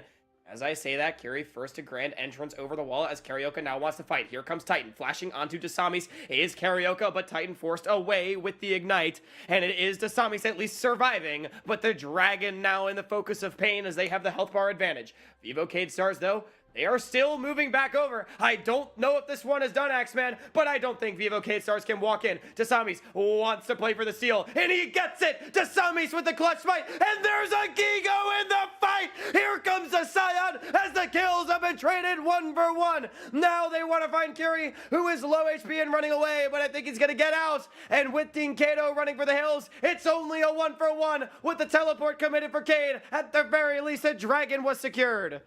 Razor thin margins there for Dasamis to look for the objective, but he goes in anyway despite the health bar being low. And Liliko, his mid laner, is there to support him with the ultimate. He had to walk back to wave to get this level 6, but look at this, closes it off with the wall. And Gigo with the teleport at some point, coming in from behind and closing the pincer, closing the jaws around the necks of Pain Gaming for this play.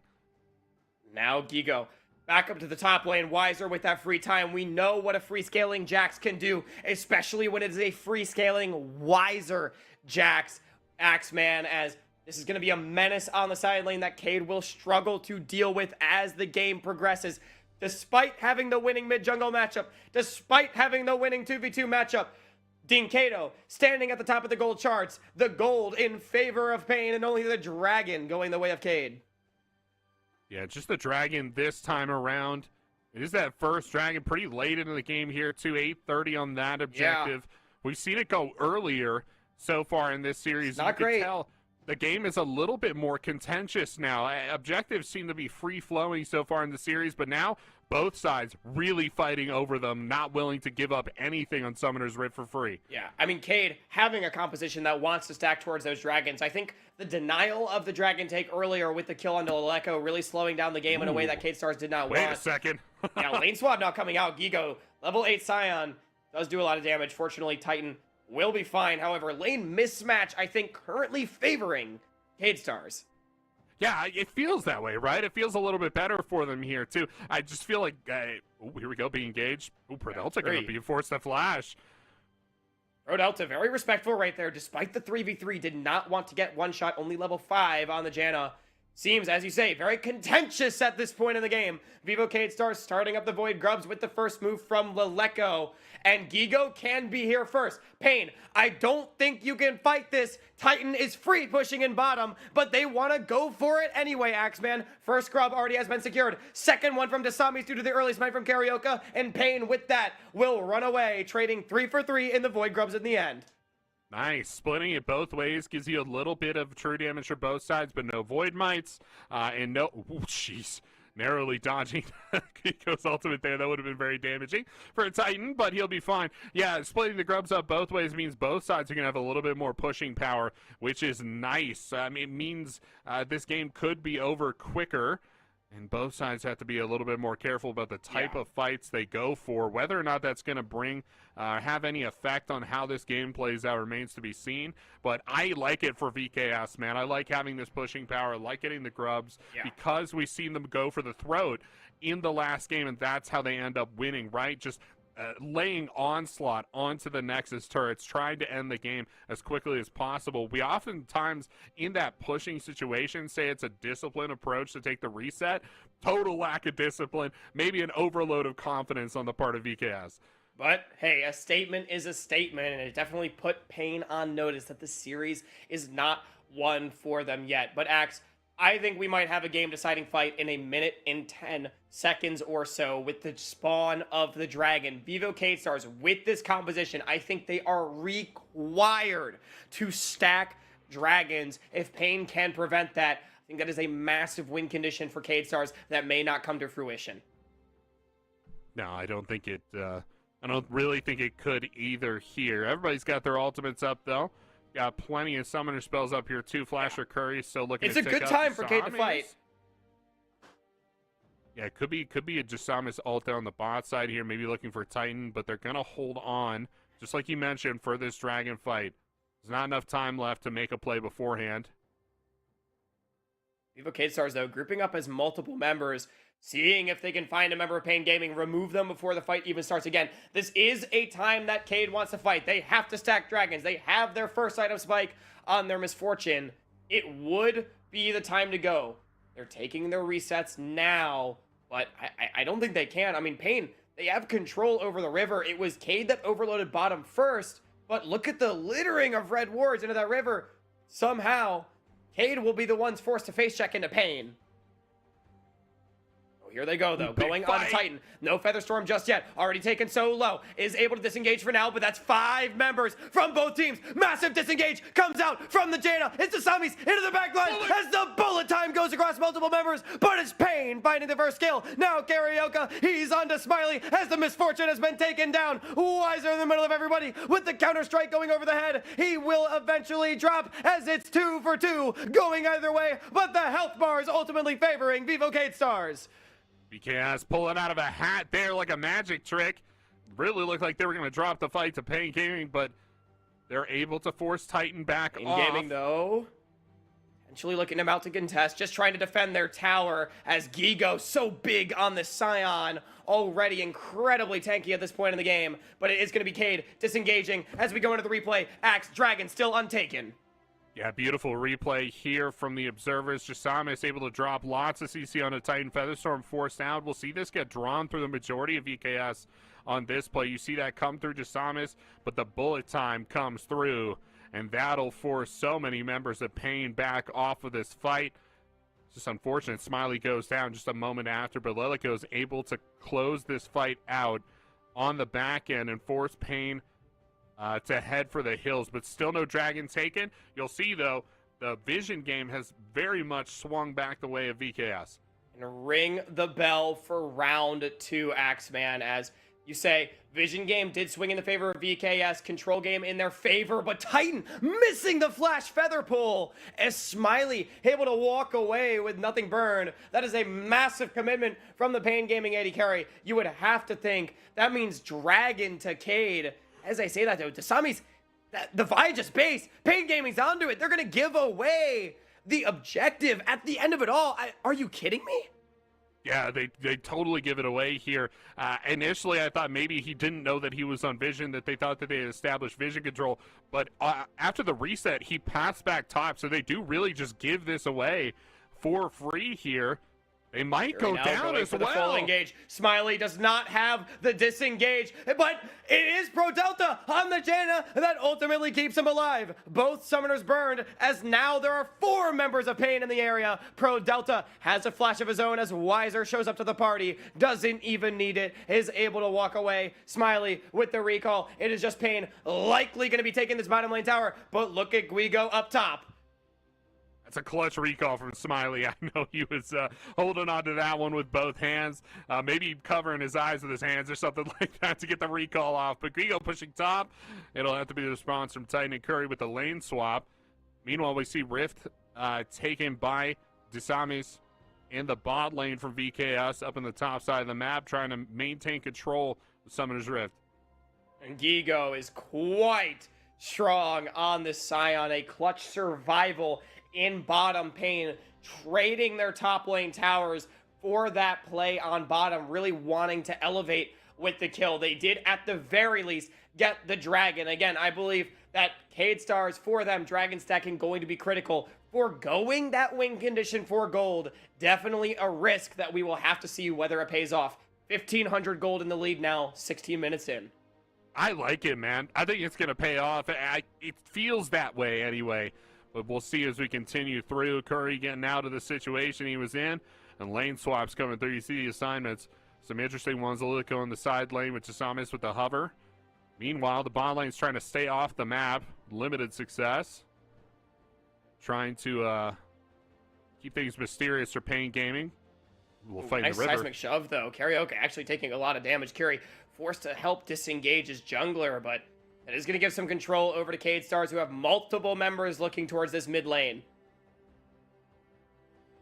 Yeah, they're looking for it now, but things start to slow down a little bit. What has been a very high-octane series, a lot of action in this one. Both sides realize that it's come to a head, it's come to a turning point. Things are starting to slow down a little bit. Lilico's going to get this turret, but again, very safe. Jasamis with the cover. The rotation coming through, and there's not going to be any punish. I mean, perhaps to take stock as the game has slowed down, Lilico, once again on the Talia, the one with the bounty on his head, 2-1-0, over his opposite number, up gold. Titan as well, behind against Smiley. We have seen Cade Stars in this position, particularly in Game 1. They have to convert here in Game 4. No more mistakes can come through. Plays like that, chunking out Curry, helping them complete their control over this river, definitely go a long way. I mean, for the last few minutes, Cade Stars has basically exclusively been playing to defend these wards and this control that they have on the bottom side of the map. And it's working now, too, as things have slowed down, that they're able to maintain control thus far. And this is a better mid-game than what we have seen previously, and that's been the issue for VKS thus far, stability through the mid lane. And they started to establish it now. That Rift Herald through the mid lane, teleport coming out here too. Herald just to get the crash, and now they want the tower. Gigo, he's going to have a big demolish to come through, but he is charmed up. Minion wave has died, but the tower already gone. Now Unstoppable Onslaught does find one, as is Karaoke forced to flash away. Titan with the Feather Storm to get out of dodge as well, but yet again, Cade Stars grouping up and brute forcing, but now Pain wants to get something back. It's a knock up and a charm on a Gigo, but that is one Dangy Scion. Even with the root, he is still 25% HP and just able to walk away. Weiser, meanwhile, free pushing the top side, at least trying to get something back for Pain. But ultimately, it is going to be, in my opinion, Cade Stars coming out on top, exerting, flexing their muscles on the bottom side yet again.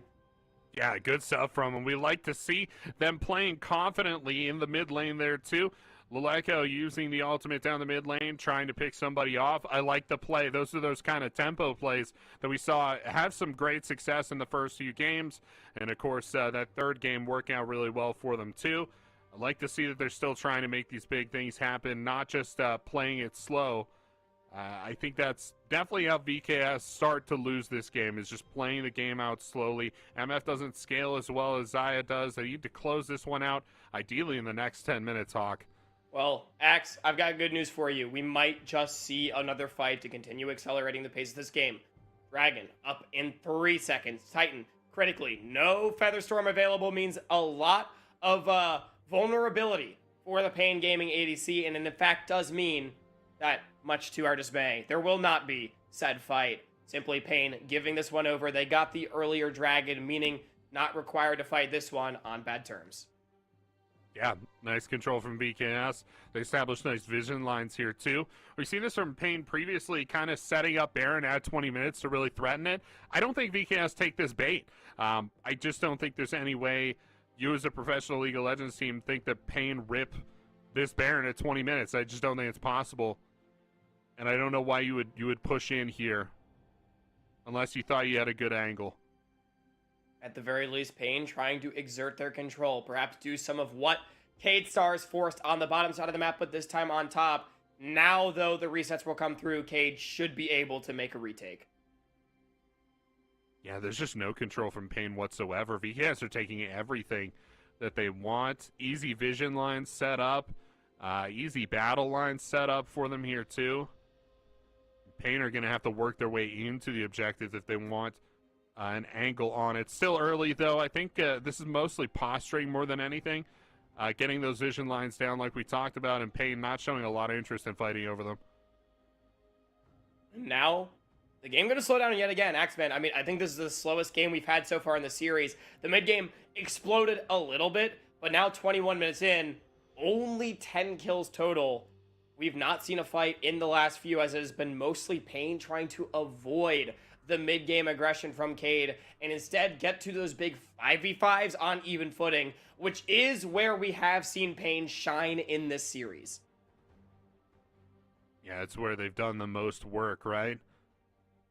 And we'd like to see them move back in that direction. They lost a couple big tools for themselves. I think the Rumble was a big part of that. The Azir, of course, being the other one.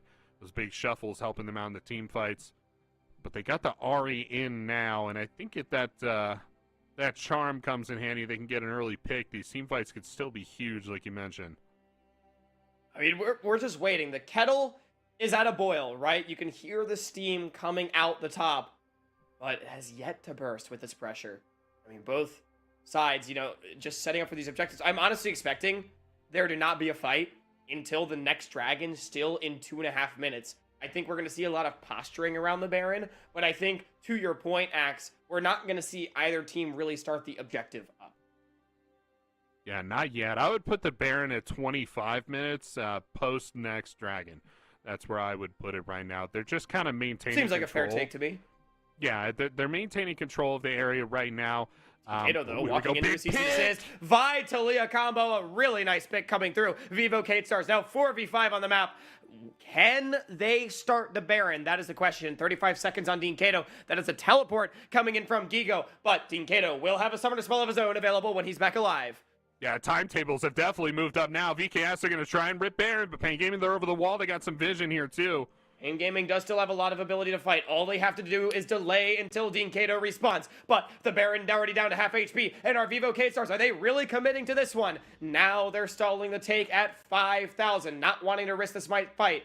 Sami's down to about half HP, having been chunked out quite a bit.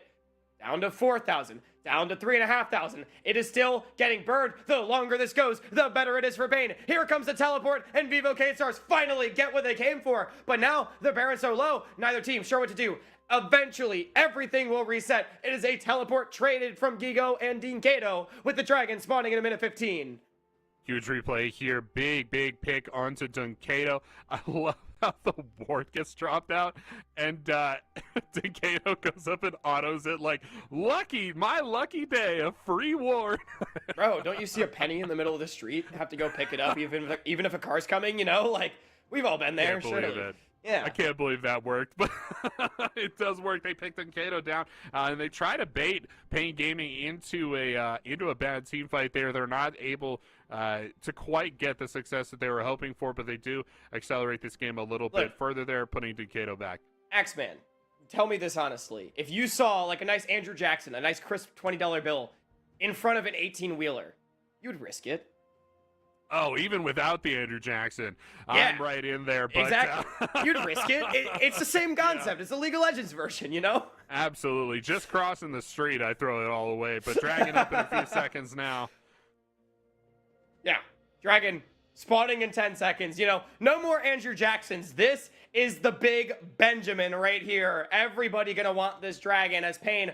They are the ones that are gonna be forced to face check as Cade Stars controlling the objective. Basically everything up and available for both teams as item spikes are relatively equal as well. Critically, there is a Seekers in inventory for Dean Kato, allowing the Ahri to potentially go deep. Curie has a massive flank, but Pro Delta is marking him. Gigo on the front line as the cease and desist comes through onto Dean Kato, but the stopwatch is brilliant as Loleko cannot find the follow-up damage. Now Desamis is in the middle of everybody is getting burned down. Titan trying to finish him off with the flash, and now Gigo is the target. It is only 1 for 0 so far, but the Featherstorm is forced by the seismic shove. Here comes Dean Kato finding another charm out of the Scion, and I think they will eventually be able to take down the K-Stars tank, and yes, they will. Smiley has died, and now Pro Delta will follow. It is 4 kills over to Pain as the ace eventually comes through. Pain Gaming winning the fight, and they're on their way to Baron. It's not over just yet for VKS. They got all their turrets up in the middle lane here, so Pain won't be able to push for the end quite yet like they have in past games, but it will mean the mid lane turret goes down and the Baron as well here. That is the Dragon actually left up for VKS to potentially take it as they come back out from the fountain, but a huge team fight victory for Pain Gaming. Once we get in the replay, I want to show you what Weiser does for the duration of this fight. There was a lot of action around Guigo and around the front line from VKS, but look where Weiser goes as he gets into this flanking position. You see him, he looks to chase down Guigo, but then suddenly turns as he realizes where the bullet time is coming from and jumps in the backline onto Smiley. Through the duration of this fight, Weiser is zoning Smiley and Lilico off of the backline of Pain Gaming. Watch him eventually jump in and get the kill down onto Smiley here as well. VKS can't fight with Weiser in this position. Excellently played from Pain Gaming's top laner.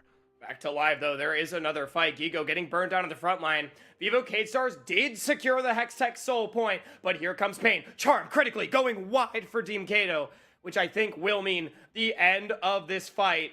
Good dodge out on the seismic shove from Curie as Titan now with the Baron. He is pushing mid, and it's going to be Cade forced to recall. Maybe Weiser, Curie, the rest of the crew can look to try to interrupt the bases. There's a fight in bottom as the push comes through from Pain. Curie, Weiser, Carioca, they're in the 3v4, and they are going to get engaged on. It's Curie who's already one shot, but what about the towers? It's going to be 2 kills going the way of Vivo Cade Stars. That should at least hopefully deny the Baron push for that little bit, but the base is already broken open. Titan taking down the tier 3. It was 2 tier 2s and a tier 3 tower in trade for 2 kills.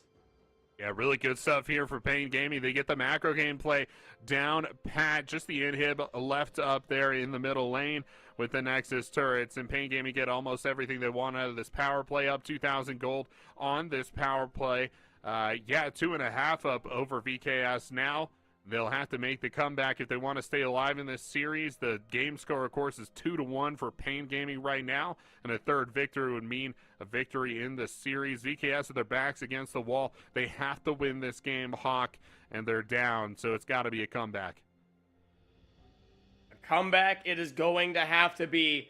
Cade Stars, for the 3rd game of the series, finding themselves in a decent mid-game position, but not being able to convert it to a decisive late game advantage. It has simply been Pain better in the 5v5s throughout the series. However, Baron power play only plus 1,700 or so for Pain. They are in the gold lead, but not overwhelmingly so. Up, what, about 3,000 gold at this point.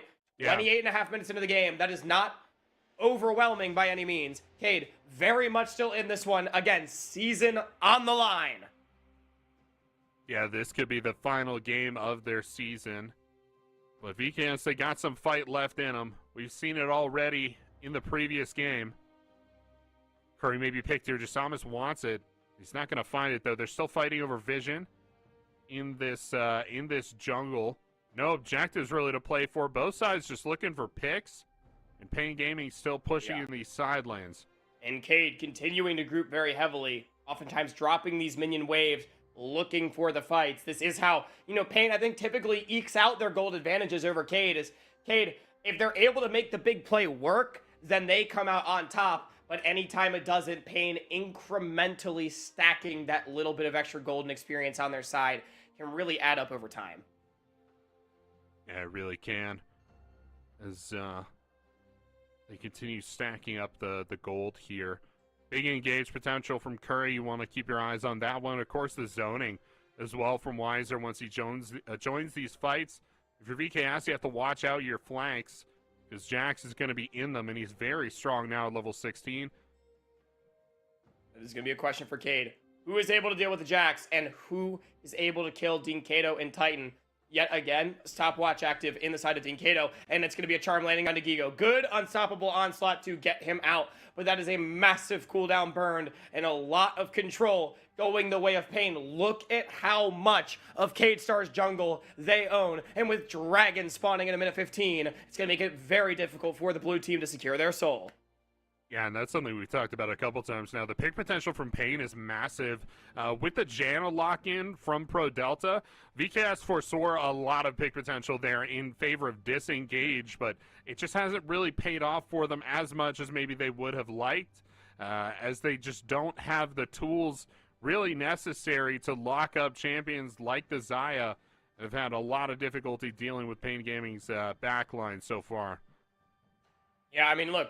Disengage only takes you so far if you're not actually able to deal damage in the process. And I think that has been the problem for K-Stars throughout the series, honestly, has been getting all of their damage dealers in position at the same time on the same target. The coordination on the macro has been there. The coordination in the fights, in the critical micro moments, has not. Cade now playing to retake their jungle. It feels like the Soul is their lone remaining win condition. Remember, they gave up a dragon earlier in trade of gold. A gambit that perhaps did not pay off in hindsight.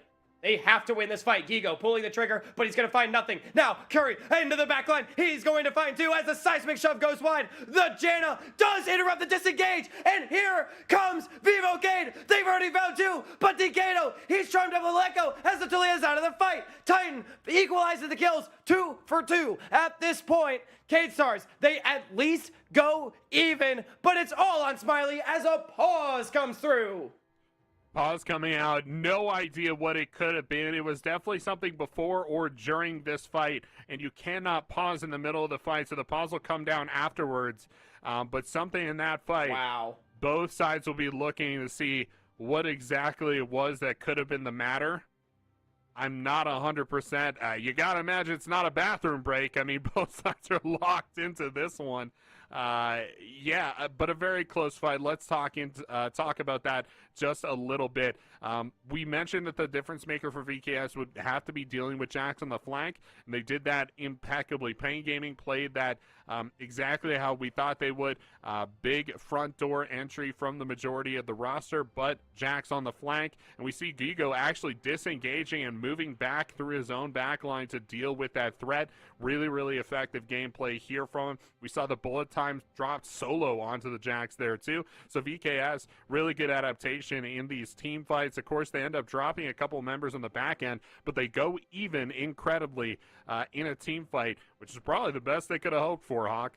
Yeah, I will say though, both of the solo laners being the deaths for Cade Stars. Meanwhile, Titan and Dinkato still being alive for Pain makes the prospect of re-engaging to fight for the soul incredibly difficult for the side of Cade Stars. And I mean, we're gonna have to see what this pause is about, because it felt like this might have been the pivotal moment that could potentially decide the series. I think if Cade gets this soul, they might be able to force a game 5. If they are shut out, it might just be over, as we identified the problem with the draft way back when, that, you know, if they're not able to stack these dragons, their damage does fall off.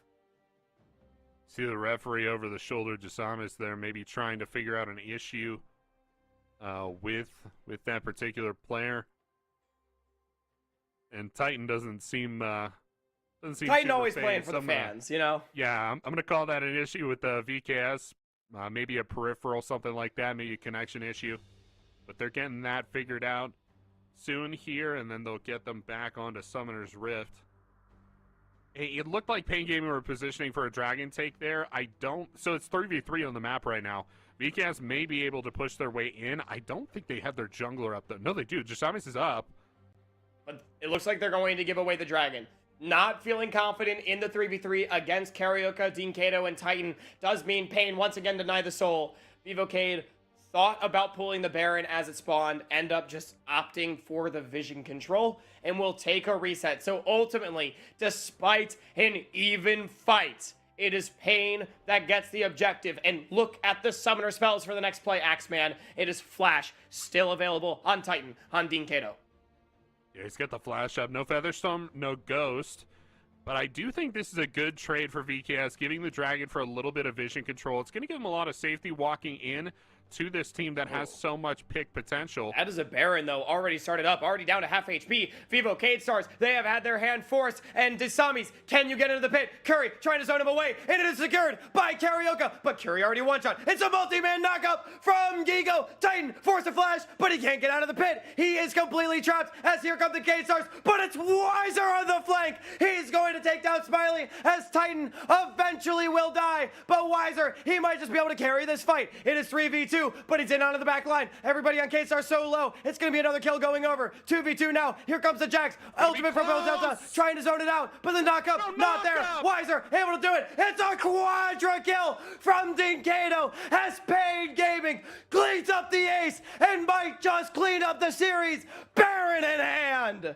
They got the Baron. They got a little wave going here, Hawk, too, so they're going to be able to push for at least the inhib. Weiser, not a very big health bar, though. You see he's walking straight there to the inhib. I'm thinking inhib and reset here from Pain Gaming, but they get that much closer to ending this game. It's post 30 minutes now. VKS have a really tough time dealing with Pain Gaming. Here's that replay, though. Heroic play, if you ask me, from Gigo, who sticks on the Titan through the duration of this fight. But remember, we said to deal with Pain, he has to drop back and help his team out with Weiser. He does not do that. He goes all in on Titan this game, and this is the result. Weiser's able to get in on the back line. You see the big stun down on a Smiley, which is huge for taking down VKS's damage potential. And after that, I mean, what are you going to do to deal with the rest? It's 3v2, but you don't have any damage, Hawk. And just look at the way Weiser and Dean Kato played out this fight. Dean Kato got a lot of the kills, but I think Weiser was just such a menace with his positioning. I mean, completely not allowing Cade Stars to play. And now fate is on the line, Axeman. Titan popping off, knowing that that might just be the fight that sends Pain to the grand finals. 4,000 gold now is the lead. They have Baron on 2, but they have the scaling composition to boot. Titan hex skating in. 4 items on him. Cade Stars, their door might just be closing unless they can hold it. Yeah, it's gonna be real tough for VKS. I think they still do have the ability, but execution, the burden really is just on VKS. Pain just have to they just have to execute on their team comp, which is much, much easier, right? At this point, with so much damage on their side, level 18 on several members. Real tough for VKS. They got it, though. Defense of the tier 2 now in progress. Gigo, he was tanky earlier, Axeman, but now with those penetration items online, he can get burned down. At the very least, the tower surviving for the time being. But 5 members of Pain now rotating over, and Cade Stars know that there might be blood in the water, opting to disengage for this second wave and give the gold over to Pain. I like it. I like the push from Pain. They get the turret down. Really just starting to squeeze VKS out and take the air away from him here. Put the chokehold on him, and they'll reset. Look at the wards that they got to walk through if you want to get to this dragon. Yeah, I mean, it just feels so impossible, and it does feel like that's still the only win condition for Cade. If they can somehow steal this one away, maybe there's a way, but Dasami's getting chunked out like that. Flash lost before the fight even starts makes it feel even more impossible. Yeah, it's tough, real tough to get through this vision line. Pain Gaming have established here, and yeah, I mean, what else can you do? You got to go in. I think it's got to be a big steal on the objective from Desamis. I think that's what's going to make the difference for them. If they can get the Hextech Soul, that's going to change the game up enough to give them the shot. But you're not going to be able to fight your way there. Looks like they're going to try, though, Axeman. Leleko pre-pushing mid-wave, going to give Vivo Cade Stars a thin margin to work on. Everybody else moving towards the bottom wave, staying together. Remember, the flanks from Weiser have been critical. He's lurking off to the side, the rest of Pain in the river. Gigo now going to mark the Jax on the opposite. But Leleko, stuck dealing with those mid-minions, now teleporting, but here comes Dinkato through the Hex Gate, looking to close the trap. That's going to be the Dragon Soul point secured as Vivo K-Stars immediately recognizing they have nothing to fight for, and there will be no engagement as it is just Titan pushing the mid-wave and Pain looking to mark Vivo K-Stars on the collapse. Now there's a teleport into the bottom lane from Weiser that will be answered from Gigo, but it's interrupted. The Jax, he's free pushing. K-Stars, they gotta get back to base. It's gonna be an inhibitor tower dropping as the Nexus towers are now the focus. Weiser and Titan are onto it as Gigo is coming in with the unstoppable onslaught, but the Nexus is already exposed. And Axeman, do you believe in destiny? Because Pain Gaming's destiny is loud in the grand finals. I can't believe it. It was always going to be Pain and Loud back in the finals. One of the most contentious, one of the most hard-fought playoffs we have seen in the CBLOL ever. And we've been covering this thing for years, and it's still going to be Loud and Pain. The final two standing alive in the CBLOL. One of these two will move forward to MSI, but holy cow, VKS, what a season it has been for them. Every member of this team should be proud of how far they've come, Hawk. Yeah, absolutely. I mean, K-Stars, they came in with a new look. They really shook up the region with the way that they played. Leleko coming in as the rookie mid-season, performing so highly, but ultimately the team not being able to perform when it mattered most, and somehow, some way, Pain find themselves in yet another grand final. They are staring down Loud next weekend, next Saturday. You are not going to want to miss it. The fourth time in a row that these two teams are squaring off in the grands. Yeah, and it has the record has not looked good for Pain so far. The last few splits, the dynasty of Loud has continued for over 3 splits now. This would be their 4th victory, I believe, going into this split finals, and 4th international tournament headed by Loud. But Pain, I mean, headed to the finals, especially after how close these playoffs game has been. It's an incredible feat for them, again, to get this far in. Curious on your thoughts, Hawk, just off the rip. Pain, what are their chances into Loud? It not favorable is what I'll tell you, Axeman. I mean, look, It can't be, right? Yeah, I think they look good today, but Loud always feels like they're on another level, especially when they play against Pain, especially in those grand finals. Pain, I still think they need to find a way to level up. Their one saving grace is that Titan does not feel like he has whatever mental block the rest of Pain has. If they are going to win, it is going to be through the legend Titan. Yeah, 100%. He's got a great game sense. Weiser seems to be locked in a little bit more, too. He seems like he's having a pretty good game. I know these team fights have been really solid from as well. I think they can keep him off of Rumble, the Weiser Rumble, but I'm not a huge fan.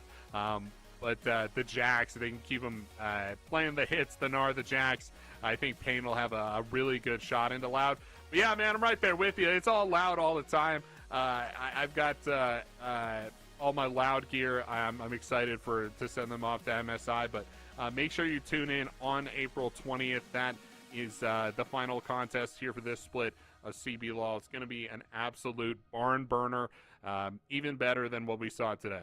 Yeah, absolutely. Make sure you tune in 9 a.m. Pacific, 12 p.m. Eastern, 1 p.m. Brazilian for the grand finals next Saturday. X-Man, before we go, we can take one more look at the bracket to see both the runs of K-Stars and Pain Gaming for how they got here, because as we alluded to, what a run it was for both sides. Pain making yet another sprint down into the lower bracket and back up, seemingly only stoppable by Loud here in the CBLOL.